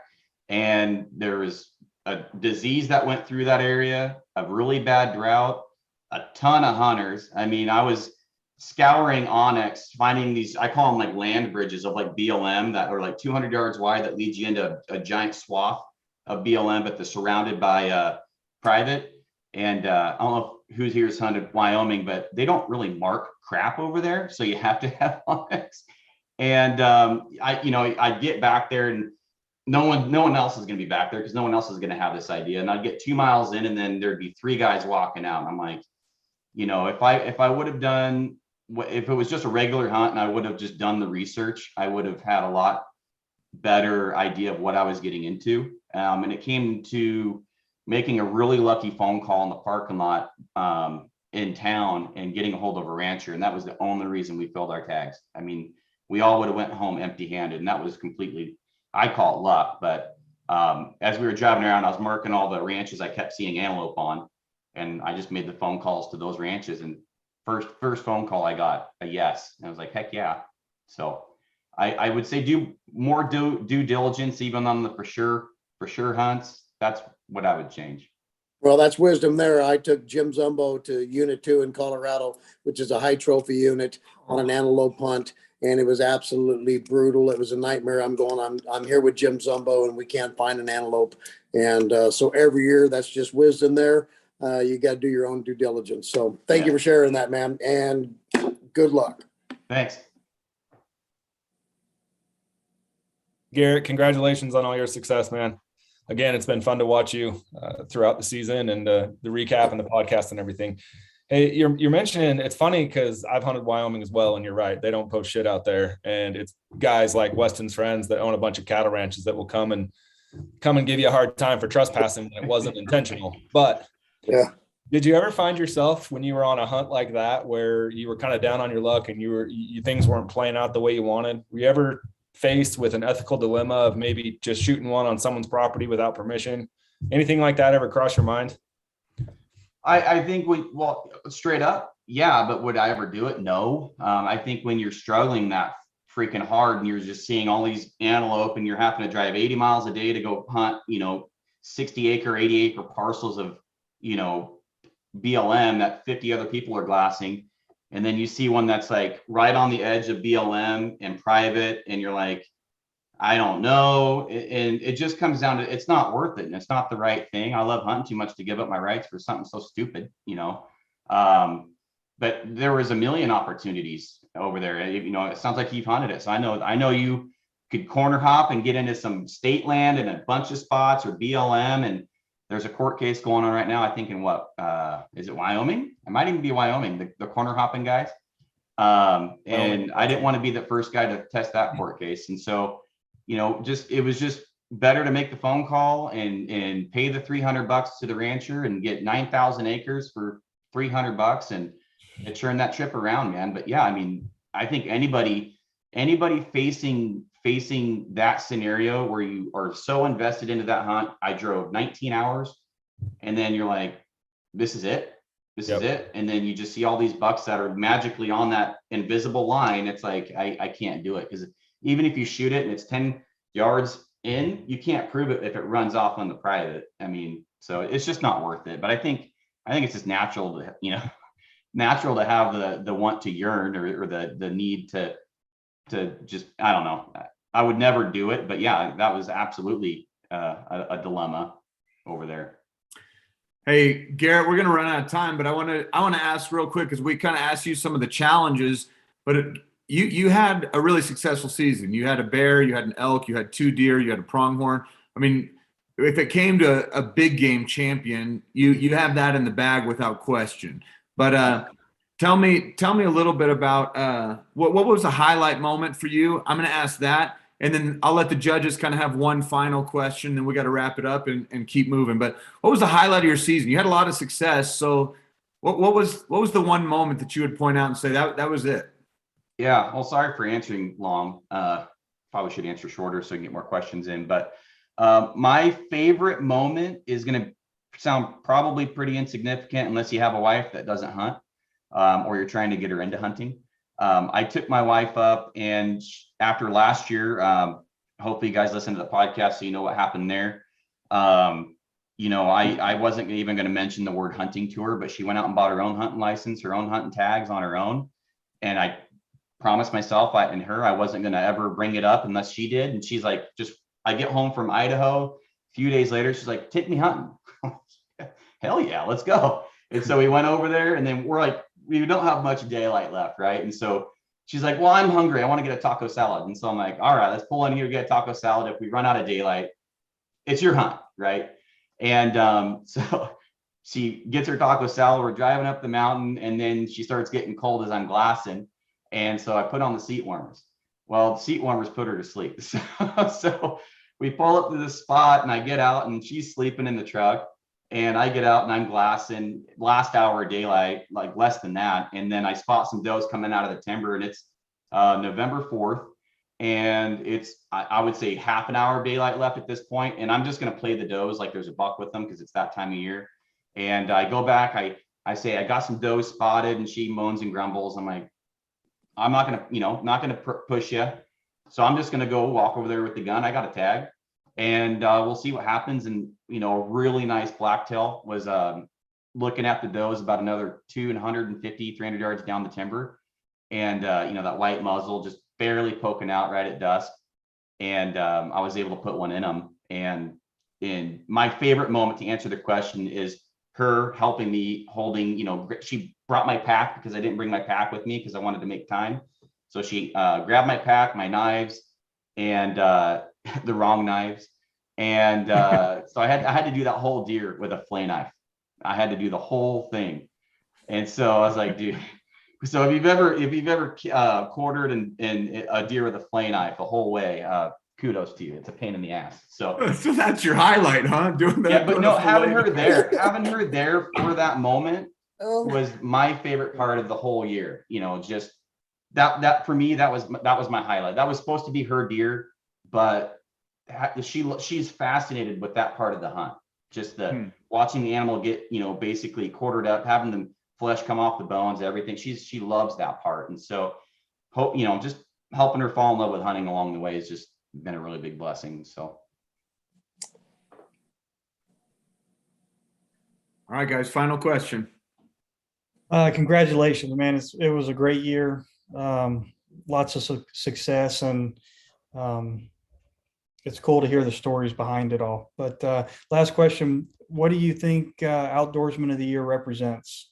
And what does the title symbolize?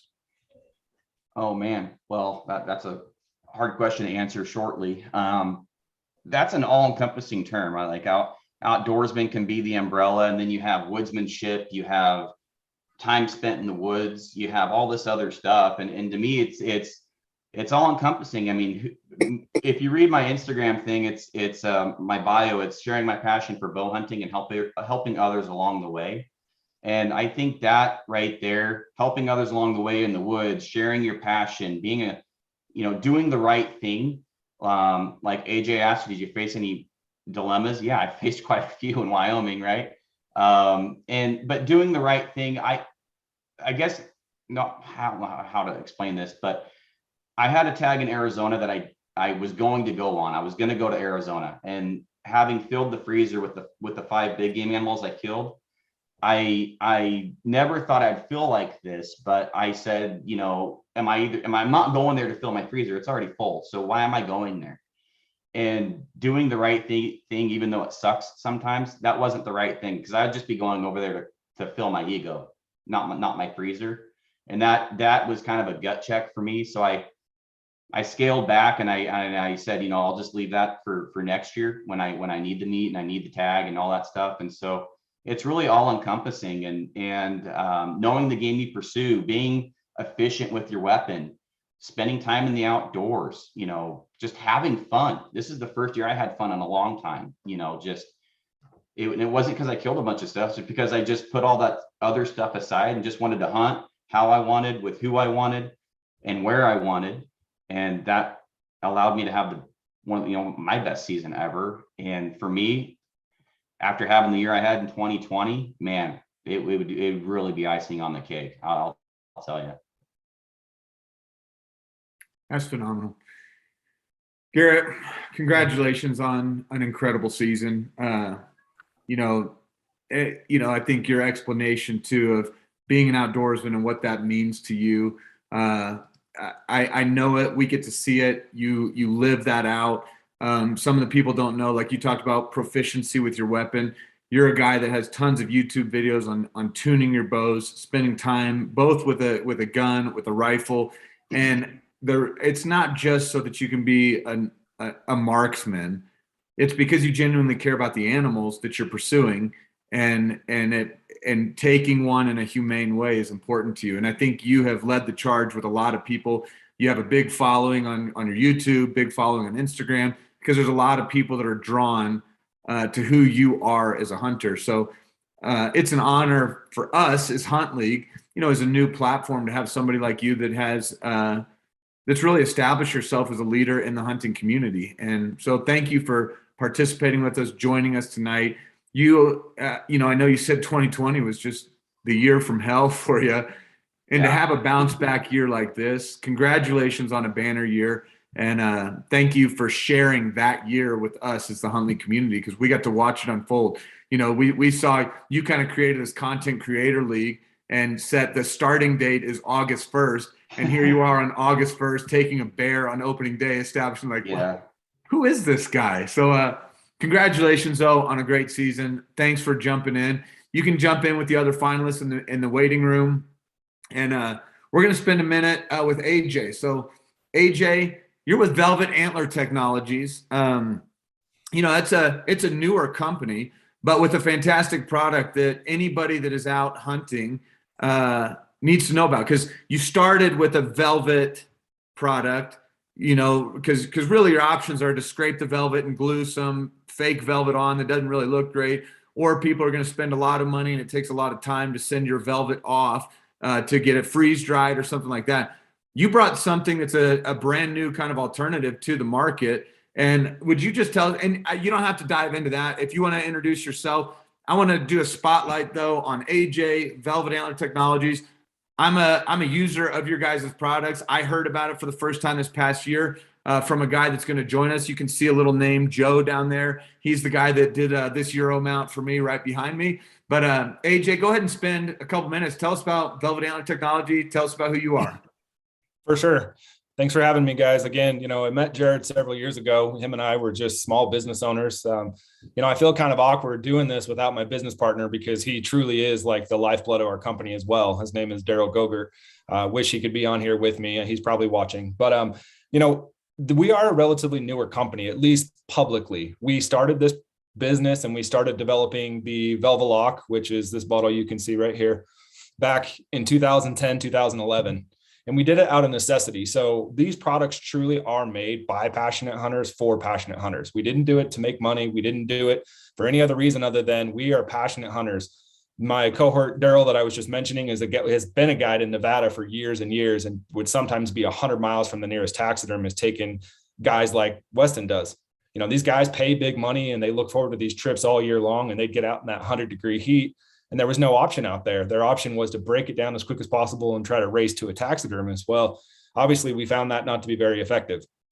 So Daryl, in all of his infinite wisdom, got together with me and we just started mixing and playing with things. And, took us a little bit of time to figure out the magical solution. And, we've got our personal mounts, not one behind me, but we've got several of our mounts that are, 14, 15, 16 years old, that the velvet looks just as good as the day that it was harvested. I mean, it's an amazing product. And what it does is it's a liquid solution. You just adjust the sprayer here and you just saturate the membrane of the velvet, starting up at the tips and working your way down. And what it does is it was chemically designed to impregnate itself between the living velvet tissue and the bone, and actually preserves it from the inside out.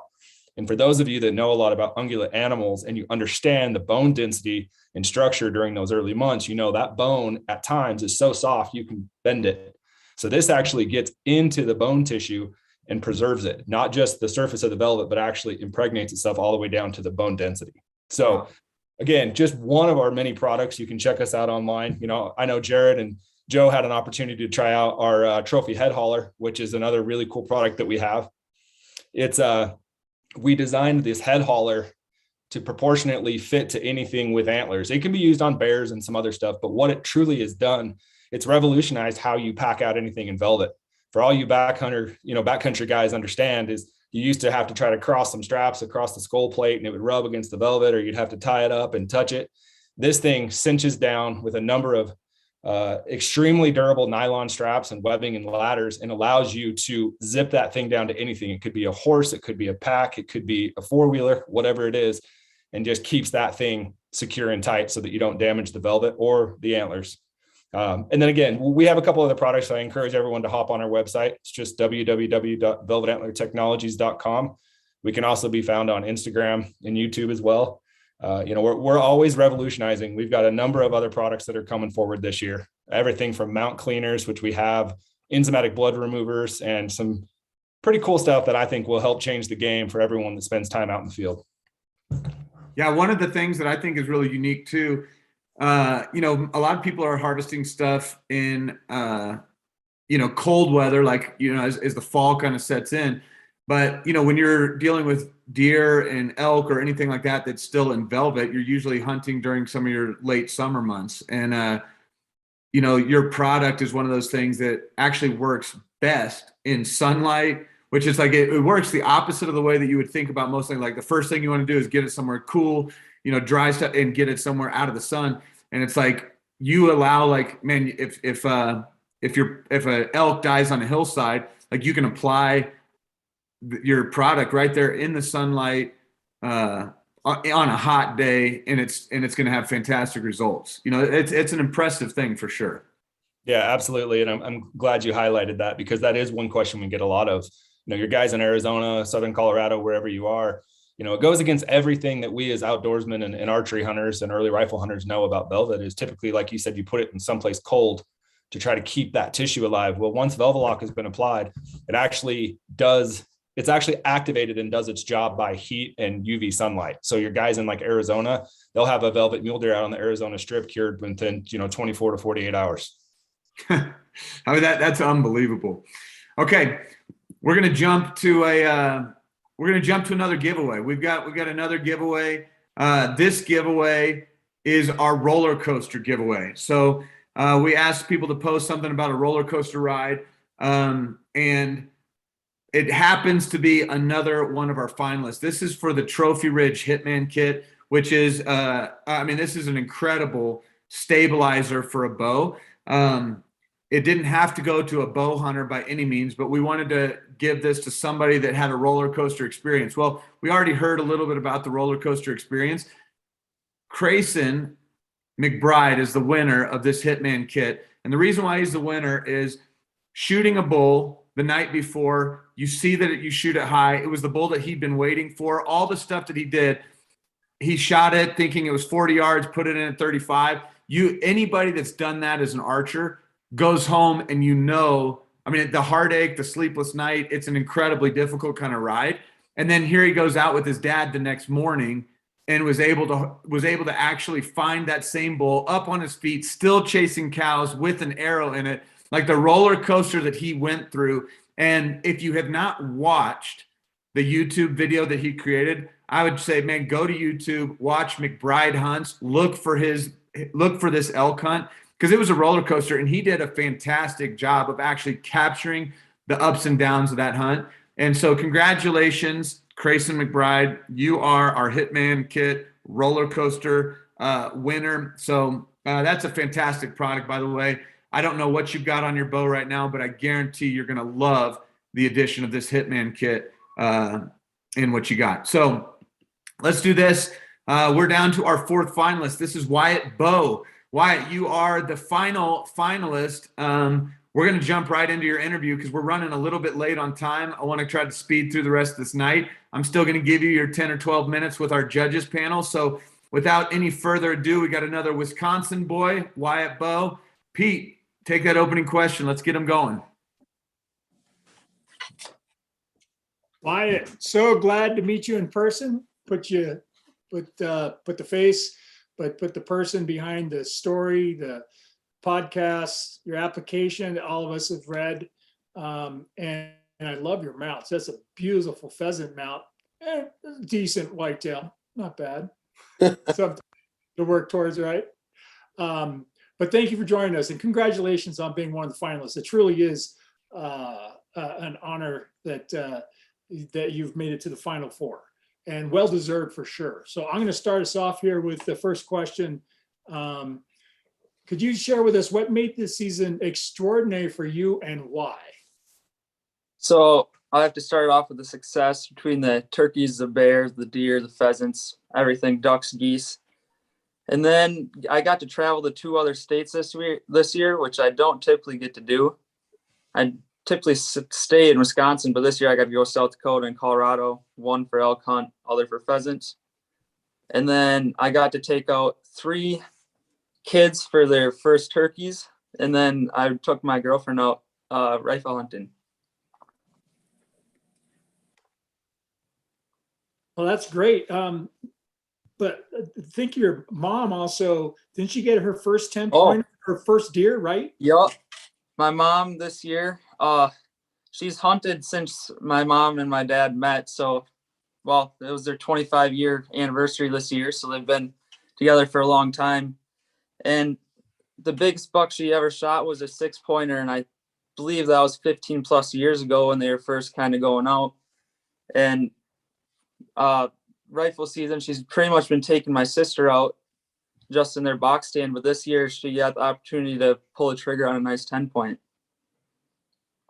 Yeah, I heard that in your podcast. And then not only did your sister go out, but your sister is pregnant and going out there hunting. Yep. That's a true family starting really young, Yeah. What, 3 months? Yeah. Oh, okay. Well, great. Thank you very much for that answer. I'm going to pass you off to Nick. Wait, did I do? I'll say AJ. AJ, could you take the next one? Absolutely. Thank you. Welcome. It's been fun, and it's been an honor to watch you this season and all of your accolades. Again, it's really impressive, not just for you, but for your family and everything that you guys have accomplished. I'm envious of the amount of time that you get to spend outdoors. So congratulations on that. So the question I had is, you talked about some of your highlights, but is there one thing that you would have changed about this season? Oh, I guess the only thing I would have to change is bow hunting for whitetails here in my home state. I went out a lot. I don't actually get to hunt a whole lot on the home farm anymore. I hunt just about 15 minutes away from where I live now in Eau Claire. I asked a farmer for permission. So, and I had a buck about 20 yards away. I was right on the fence line, but he never got close enough to cross over the line for me to get a shot. I mean, he stepped over. I don't know the definite line because I'm not for sure. It's not my land or anything, but it was too close to the line for me to pull a trigger on one. And I was just hoping I could set up a little bit deeper in the woods to maybe pull them in a little farther on the grunt call. That's great. Well, I commend you for taking the ethical high road on that one and not jeopardizing you and your future and your relationship with those landowners out there just to fill a tag. So congratulations. Thank you. Wyatt, Weston Clark here. Congratulations on making it to the Final Four, and hopefully you do better than Aaron Rodgers. And as a Denver Bronco fan, we hope that we get him. So all the different areas that you hunted, the different states that you hunted, what adversities did you face? What was your most difficult adversity? What adversities did you face, and what one just really stood out? Because there had to be several, So probably main adversity would be the weather in South Dakota. We only had one good day out of 4. We got there, it was raining, snowy, 50-mile-per-hour wind gusts, just sleet in our face, and we still just drove out there and had great success there.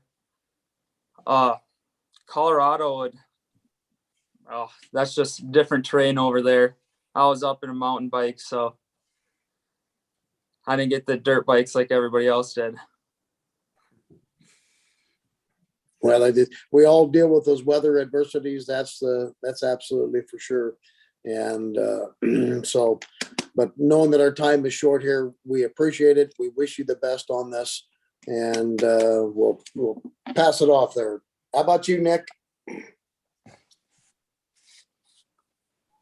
Wyatt, good to meet you, buddy. Glad to put a face to the name finally. But I guess to keep things short, with all your adversities and all your success, and it sounds like your mom had a great time, and you being a part of that sounds awesome. What did you learn about yourself this year to make yourself a better hunter? I learned that I actually like bringing other people out more than I like my own success in the woods.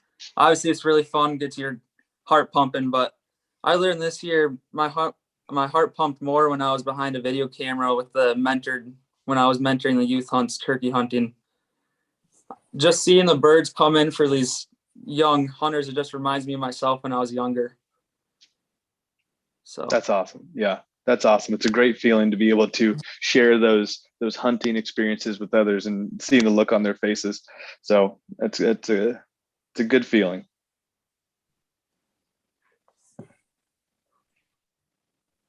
You just touched on it. I was going to ask about just to tell a little bit more about the opportunity that you had to mentor those hunters, the turkey hunters. We love to hear that, and it sounds like a good story.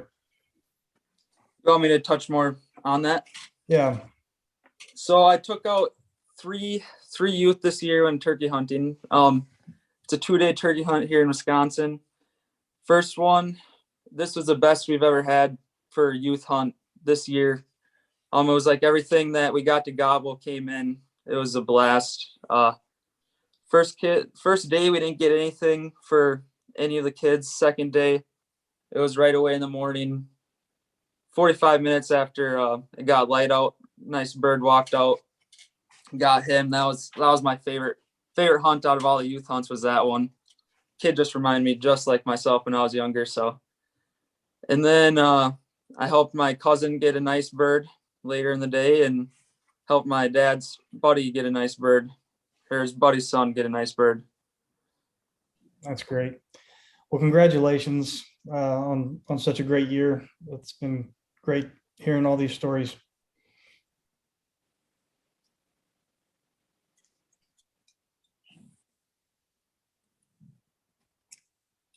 Hey, Back to you, Jared. Oh, go ahead, Jared.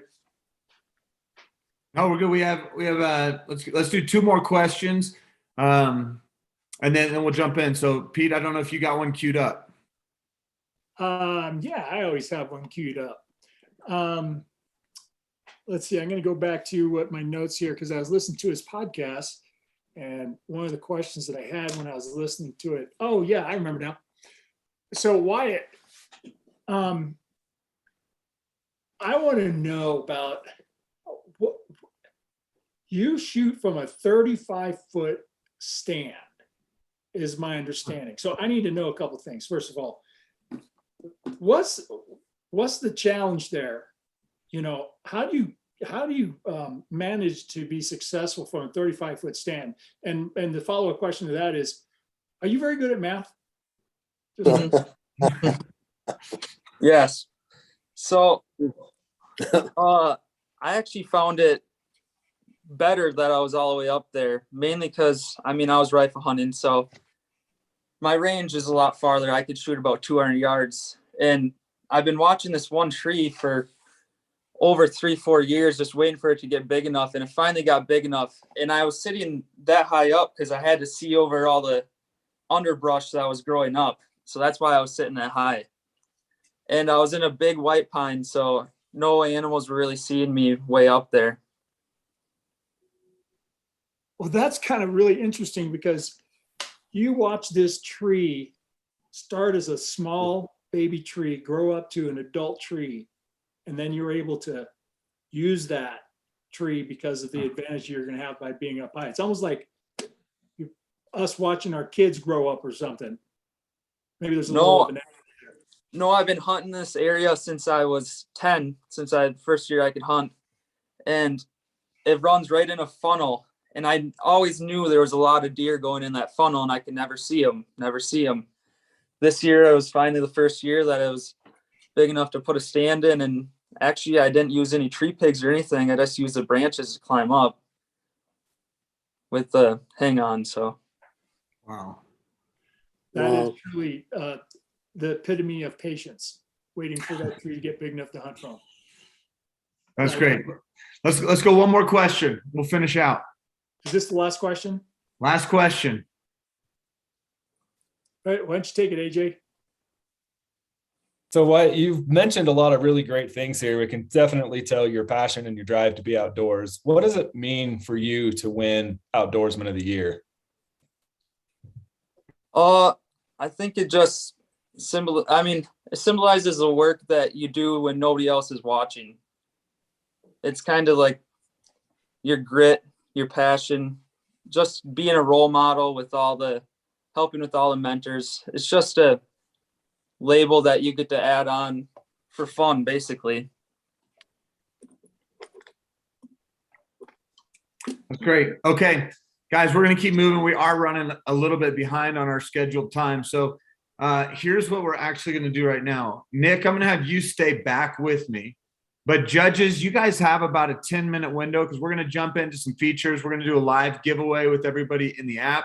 We're going to kind of jump into that. But I'm going to spend just a quick second with Nick from Vortex Optics. Wyatt, go ahead and jump in with the other finalists, and you guys can kind of talk. But we're going to invite everybody back in about 10 minutes to jump in. But Nick, go ahead and why don't you stay with me, and let's talk about your involvement in Vortex. How'd you get involved with Vortex Optics? You know, what is give us a little bit of update. I think everybody here, it's, we're learning a little bit about Velvet Antler Technologies. We're learning about some of these other companies. Vortex is probably one that if you've hunted for any amount of time, you've heard of Vortex, you've seen them. They're on billboards. You walk into Cabela's, you've got an established brand. Tell me what it's like being a part of the Vortex team, and why would Vortex, which is such an established brand, be willing to participate with HuntLeague, which is just this baby, on its way out? Well, Jared, first of all, I'm very honored to be a part of this 2021 Outdoorsman of the Year on this panel. And, from Vortex and myself, we're proud to be able to support you at the Hunt Club or the HuntLeague. This is exactly the community that, we want to be a part of. At Vortex, it's about you. It's about the hunter. It's about the shooter. It's about, creating that experience that they are having success in the field. And, every day we live it with our customer care, with our VIP warranty, all the above. I just walked into the warehouse yesterday to talk to bino repair and rifle repair. And I look up on their board that if someone has a malfunction with their binoculars or their rifle scopes, from the time they get it to the time it's back to that shooter, to that hunter, is about 2.7 days. So they're getting those fixed. They're getting it fixed. They're getting it cleaned. And basically, when you get those, and even if you have nothing wrong with it, you just want to make sure that it's good to go for the next season, you can send that in, and they're going to make it as brand new as possible, probably better than you would get it out of the box. So the turnaround there is just to make sure that the hunters have such success in the field. And we have our ethos on the wall in probably every room. And the first thing up there is it's about you. It's about the hunter. It's about the shooter. Even our CEO, the Hamiltons, we do a town hall monthly, and the whole company gets together in one room, and our CEO is literally reading these love letters from hunters that are saying like, hey, without your optics, we wouldn't have had the success, without your turnaround and your VIP warranty, because my brother was driving my Razor too fast and he dumped my my scope. So it's stuff like that's what we're there for. We're there to strive to make sure that there's not an unsuccessful hunt in the field. So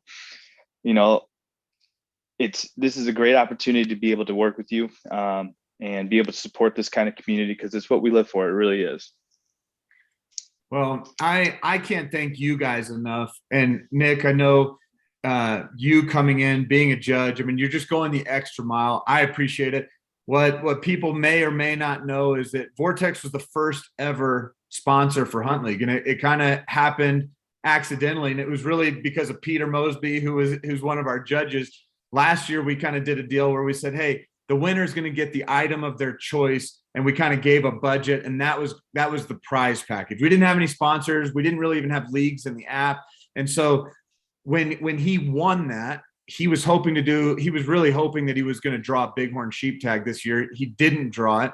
But he was like, man, if I want to do that, I want to get the best optics I can, because that would be a tremendous tool for me to have on that hunt. And so that was one of the other judges like, hey, let me connect you with Vortex. And it just, the way that it kind of worked out.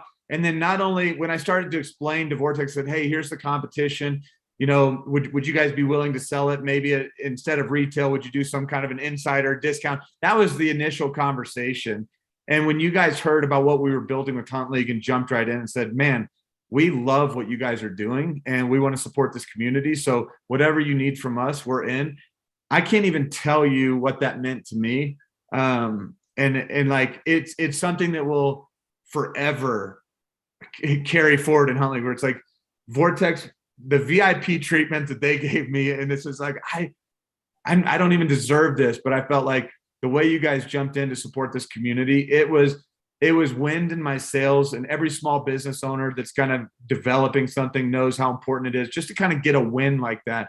And I'll tell you, I've never had such a big win as when Vortex kind of came in and said, hey, we're going to support your community however you need us. So thank you, Nick, for being a part of that support. I'm holding you back as a judge because the other judges are conferring right now. So why don't you jump there? And I'm going to play a quick video. We're going to bring in a couple, like following the video. We'll kind of let people see some of the stuff that's coming up this year. But go ahead and join them, Nick, and everybody still watching. Pay attention because this is one of the most important videos we've ever played in Hunt League history. Here we go. 2021 has been an incredible year for Hunt League. Although this is our second Outdoorsman of the Year competition, we didn't officially have leagues in the app until just this past May. We launched last year with 5 leagues, and Hunt League plans to host at least 7 this year. We're going to circle back to leagues in just a few moments, but let's take a tour of some of the key features that debuted in 2021. We're still a long ways away from having a fully integrated website, but in 2021, we made it possible for users to create an account online as well as import and export waypoints. This made it possible to migrate location data between Hunt League and other applications such as Onyx, Basemap, Google Earth, Garmin, etc. We also made it easier during an active Hunter Scout to navigate and add events from the map screen as well as access your hunt logs. When logging a Hunter Scout, simply swipe from right to left to get to the map. If you want to view or confirm information entered in your hunt logs, swipe from left to right. Another feature we recently released was the ability to comment on a community post. I was hesitant to add this as I'm not much of a social media guy, but after multiple feature requests asking for this, I want to let you know that I have heard you and I have opened up comments. All right, the last 2021 highlight that I want to be sure to point out is your ability to share hunt logs with the entire community. Sharing with the community allows you to share your story without giving up your GPS information. To view a shared hunt log, simply click the hunt log icon located next to the comment icon. Okay, let's dive into some of the exciting new features coming in 2022. In just a few weeks, we'll be releasing an update that allows you to input species-specific success scores.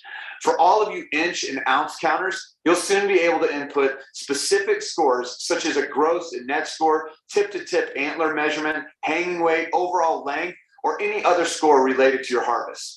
We've already begun a rebuild of our maps, and you should see some performance improvements in late March or April, where we look to include 3D maps, an updated topo view, and list elevation with each hunt log entry so that you can study past hunt logs to determine target elevation ranges for future hunts.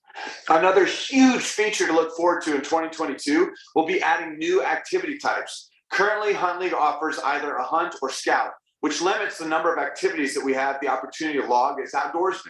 Be on the lookout late summer for these new types of activities. In 2022, you will also have the ability to add more than just the 2 species to a hunt or scout. We'll still maintain where you select up to 2 species when you start a hunt or scout, but rather than just make it possible to add a 3rd or 4th, you'll be able to add an event for any species within the app by tapping the Add button next to the listed species in the title bar. Now, as great as those features are, none of those compare to what I'm about to announce. This is the biggest announcement so far in Hunt League history. And the good news is, this feature is already live on your phone with the most recent Hunt League 2.2 update.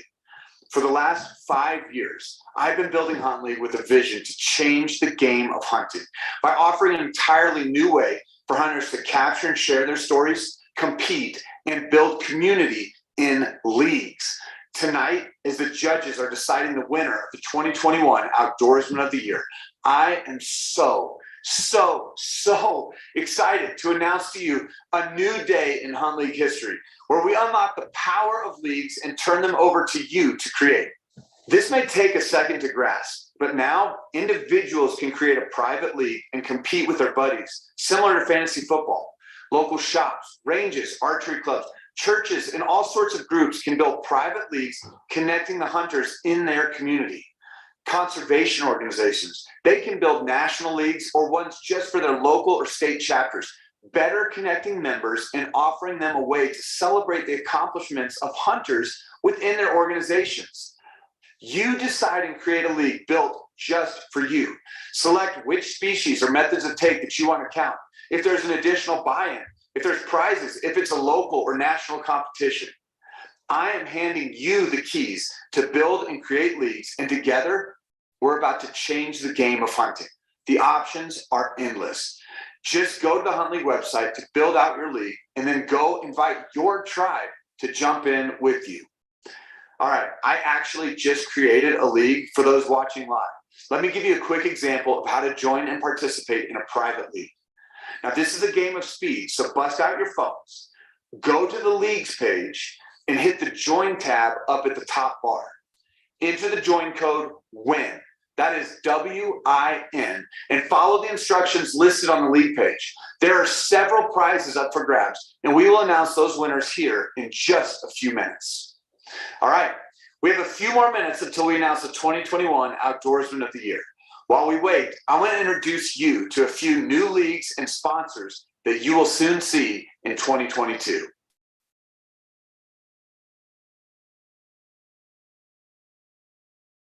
Lucas, my friend, you're up. Tell us who you are. Howdy guys, my name is Lucas Watson. I work at a small little wild game processing shop here in Denver. And we make big pieces of meat into little pieces of meat and have a darn good time doing it. So yeah, we're all hunters down at the shop, kind of the leadership team, and we're under the philosophy of first legal animal when we do get the time to go out and hunt, kind of being in the hunting industry. So yeah, we're stoked to be a part of the team, know some of the guys, kind of hosting the event here, cut up a couple of their animals for them. And yeah, we're excited to see where HuntLeague goes, how it develops into the future. And we're just along for the ride and ready for it. So if you guys ever need a elk or a deer or a beef cut up, you just give us a ring and we'd love to help you out with it. That's good stuff. Hey, one of the things, let's see here. I've got a couple people. So you and Joe, where's Joe? Joe, are you live with us? I am here.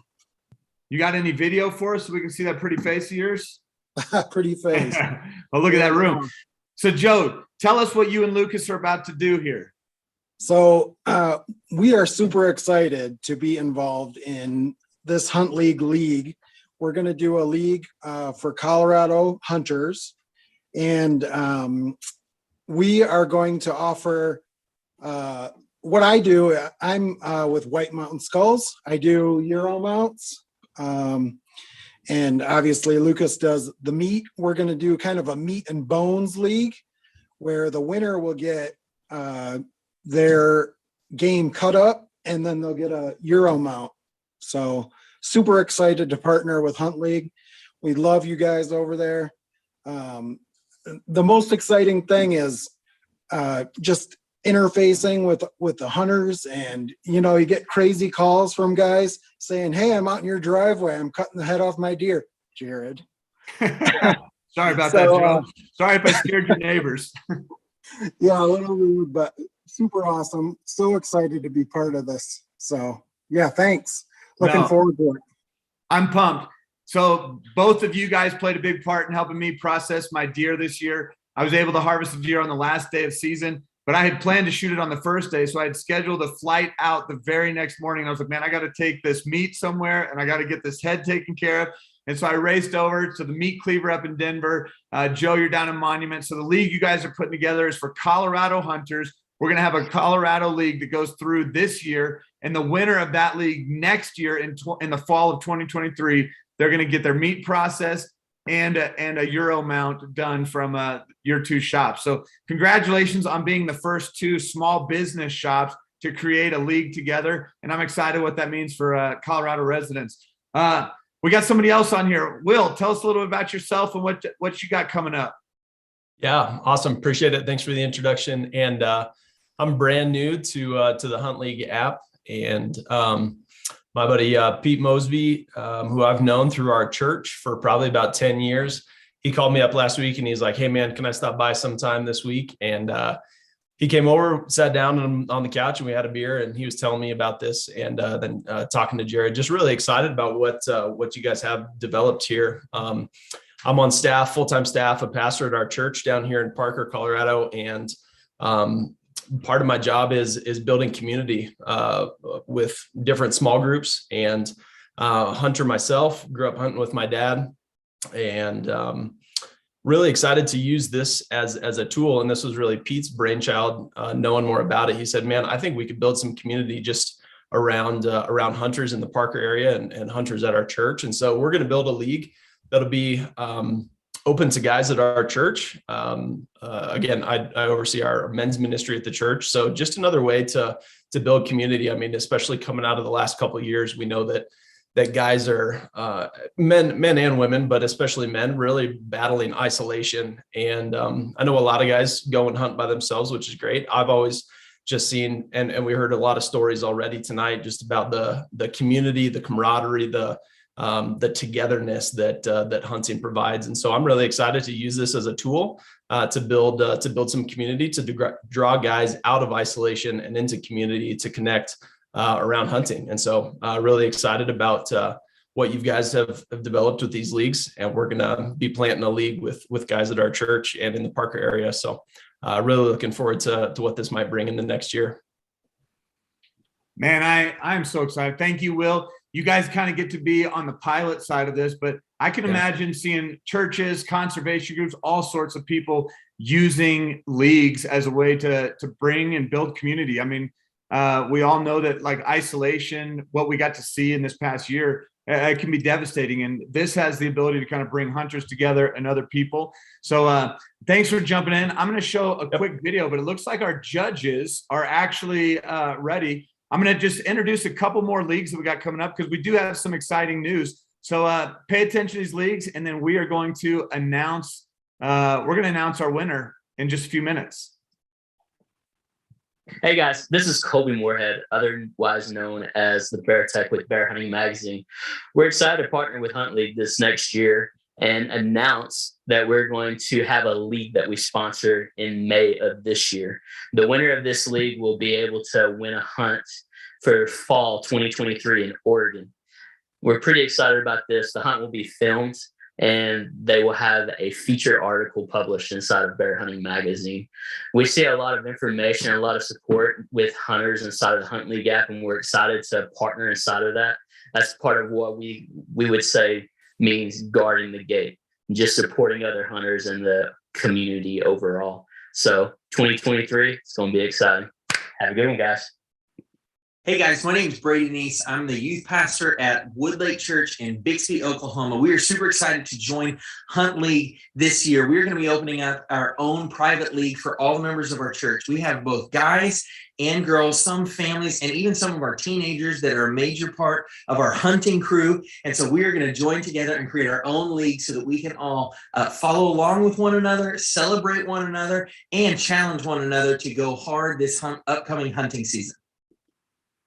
Hi, this is Matt with Hunting Grounds USA.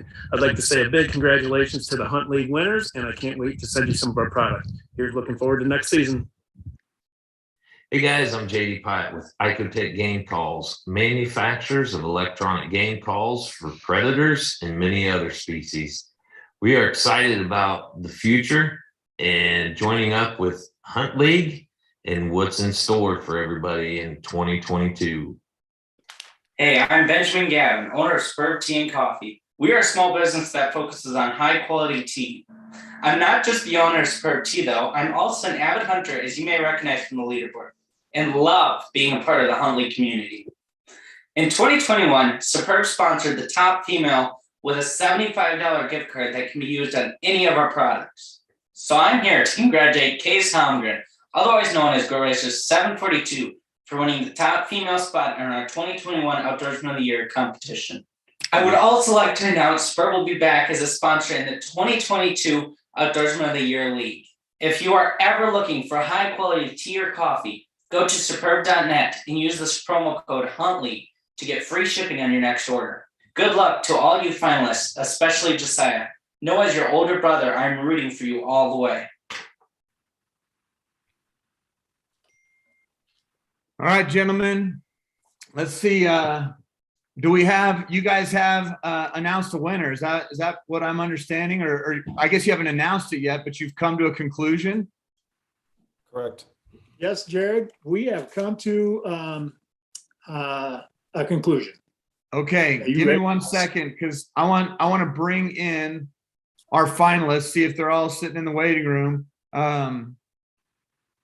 Let me see if I can start bringing them in because I am anxious. Now, here's the deal.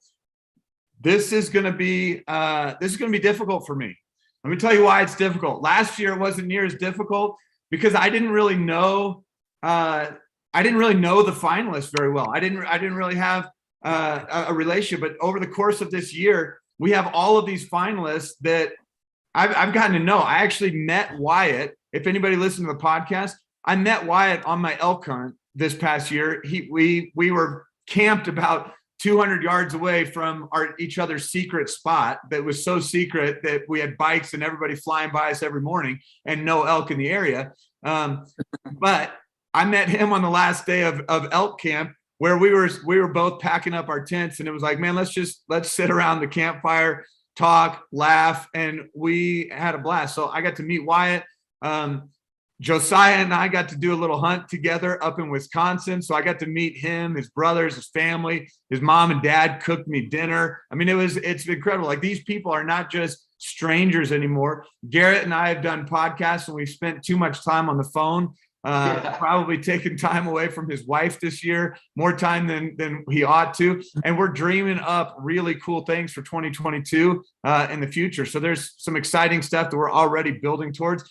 Crayson, I'm coming to you last, but it's like a lot of people know this because I sent an email out about this, but Crayson is actually responsible for the biggest turnaround in my season, where if anybody followed my season, I had a giant deer picked out. It's the first time I've ever been chasing a specific animal. I had target lock where nothing else even mattered. I could see other deers, but it didn't matter. I was on to one. Opening day, somebody else took that deer. And I'll tell you, it was just the biggest gut punch. And I didn't know how to recover. And I was going into the last weekend of the season and I hadn't shot a deer because every time I'd see one, I was like, that's not my deer. It's not the one I want to take. It was just frustrating. And I was bitter. I was angry. I was frustrated. And Crayson just said something simple in the HuntLeague app. He just messaged me and said, hey, man, just take what the Lord gives you. And I tell you what, I couldn't get that statement out of my head the whole time I went on that hunt.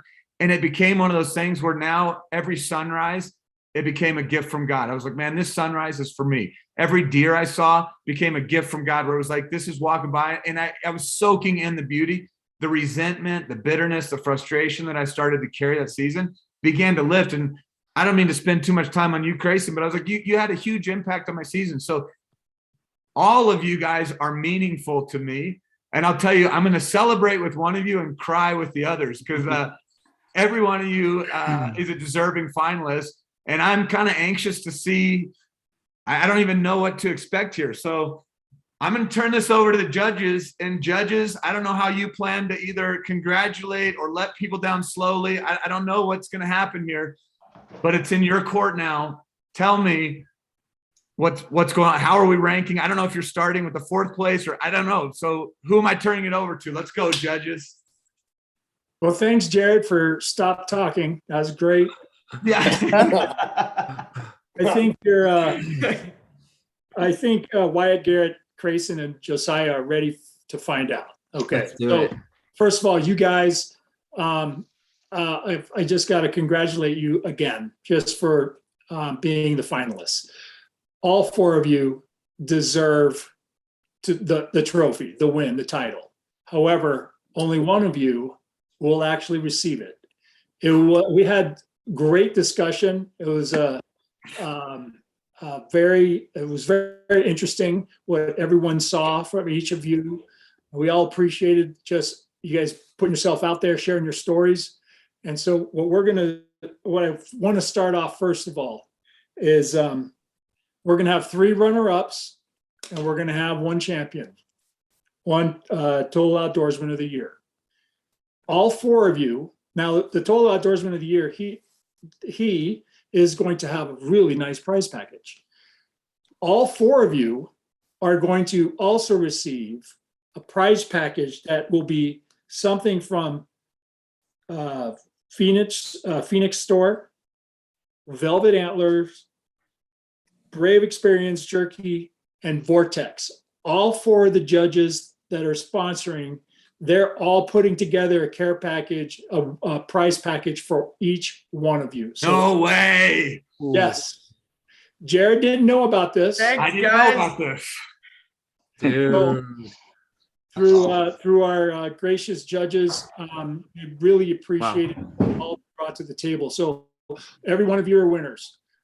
But man. there are 3 runner-ups and there is 1 total outdoorsman of the year. I'm going to turn it over to AJ. Could you start us off, please, with one of our runner-ups? You bet. Thanks, Peter. Yeah, Jared and guys, it was almost impossible. Like, it came down to the minute details, the terms. I mean, it was everything. It was the whole gamut. It wasn't just how many harvests. It wasn't any of that. So we felt obligated to do something for every single one of you, aside from what we were originally going to do. So with that being said, Josiah, congratulations on being a runner-up. Your passion and dedication at your age is unparalleled.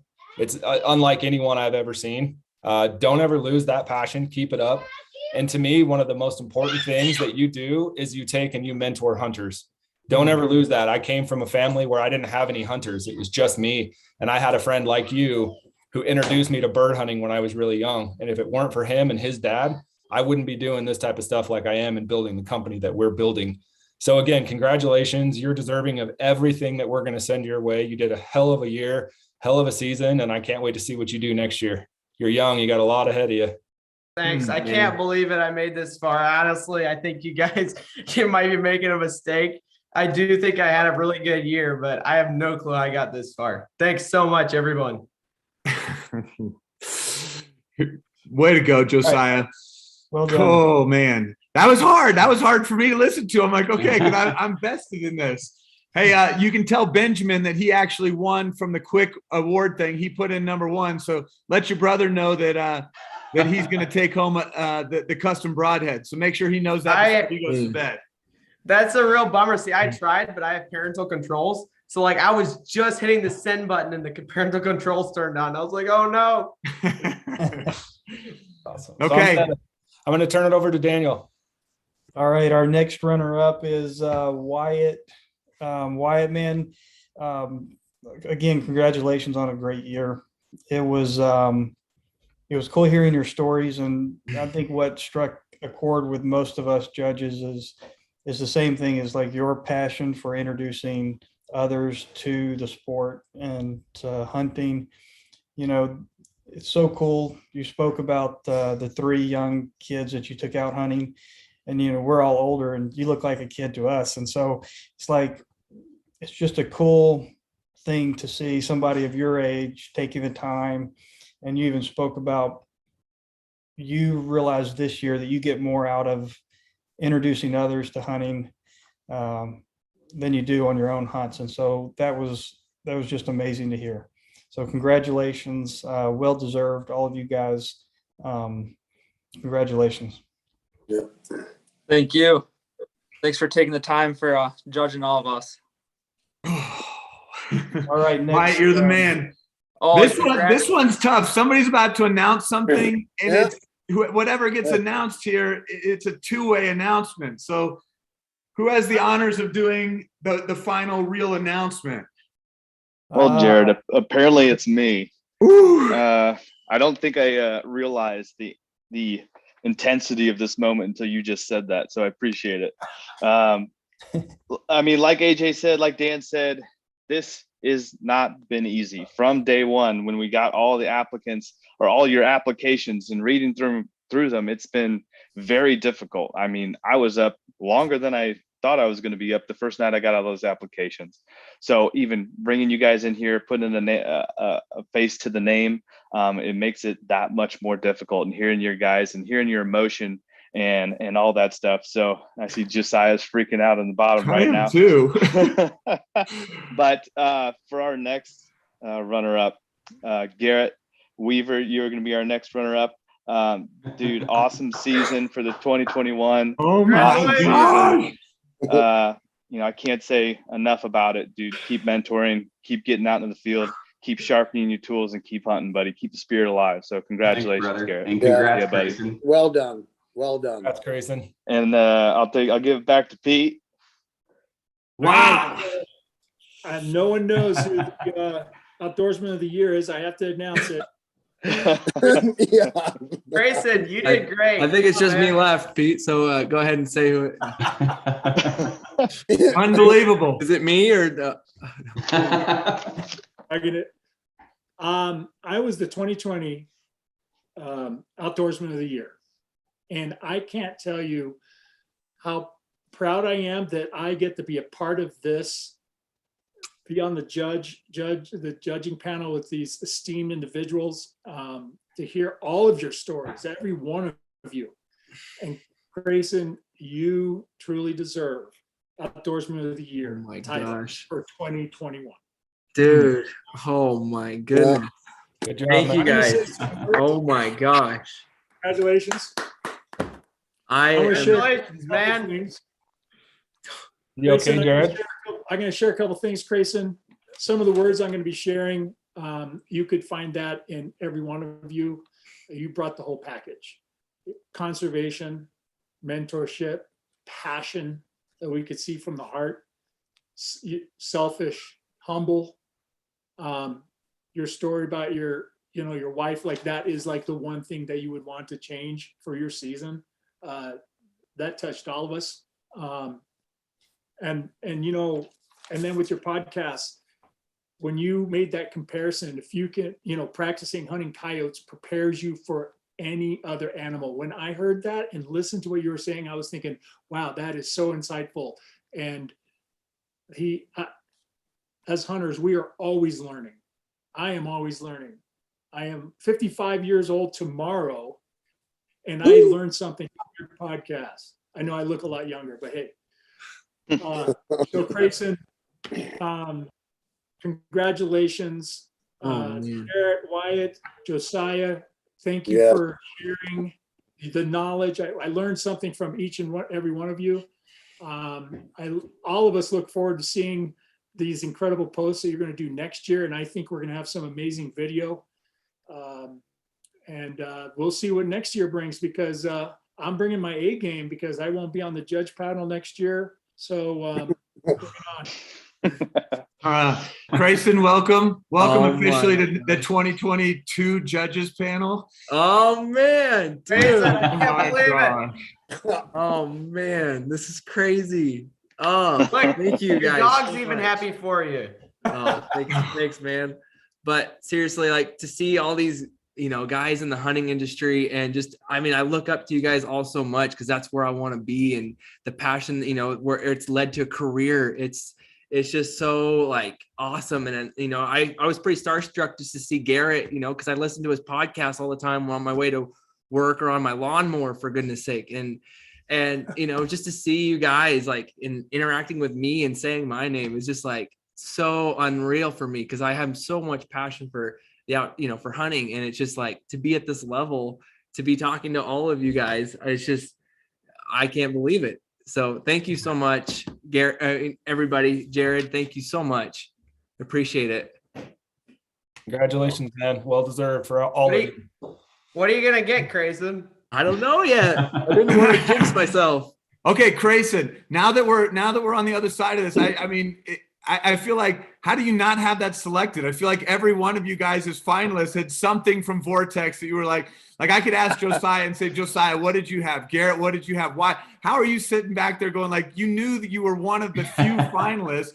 So give us one or two things you're at least looking at with Vortex, because this is like the award. I like what I wouldn't do to win that award. I'm like, oh my gosh, to have the item of your choice from Vortex Optics, you got to be kidding. No kidding. Well, I'm still rocking the Crossfire 2 scope, on my 22-250 and getting it done. It's great, man. You're gonna have to upgrade that, Grayson. Yeah.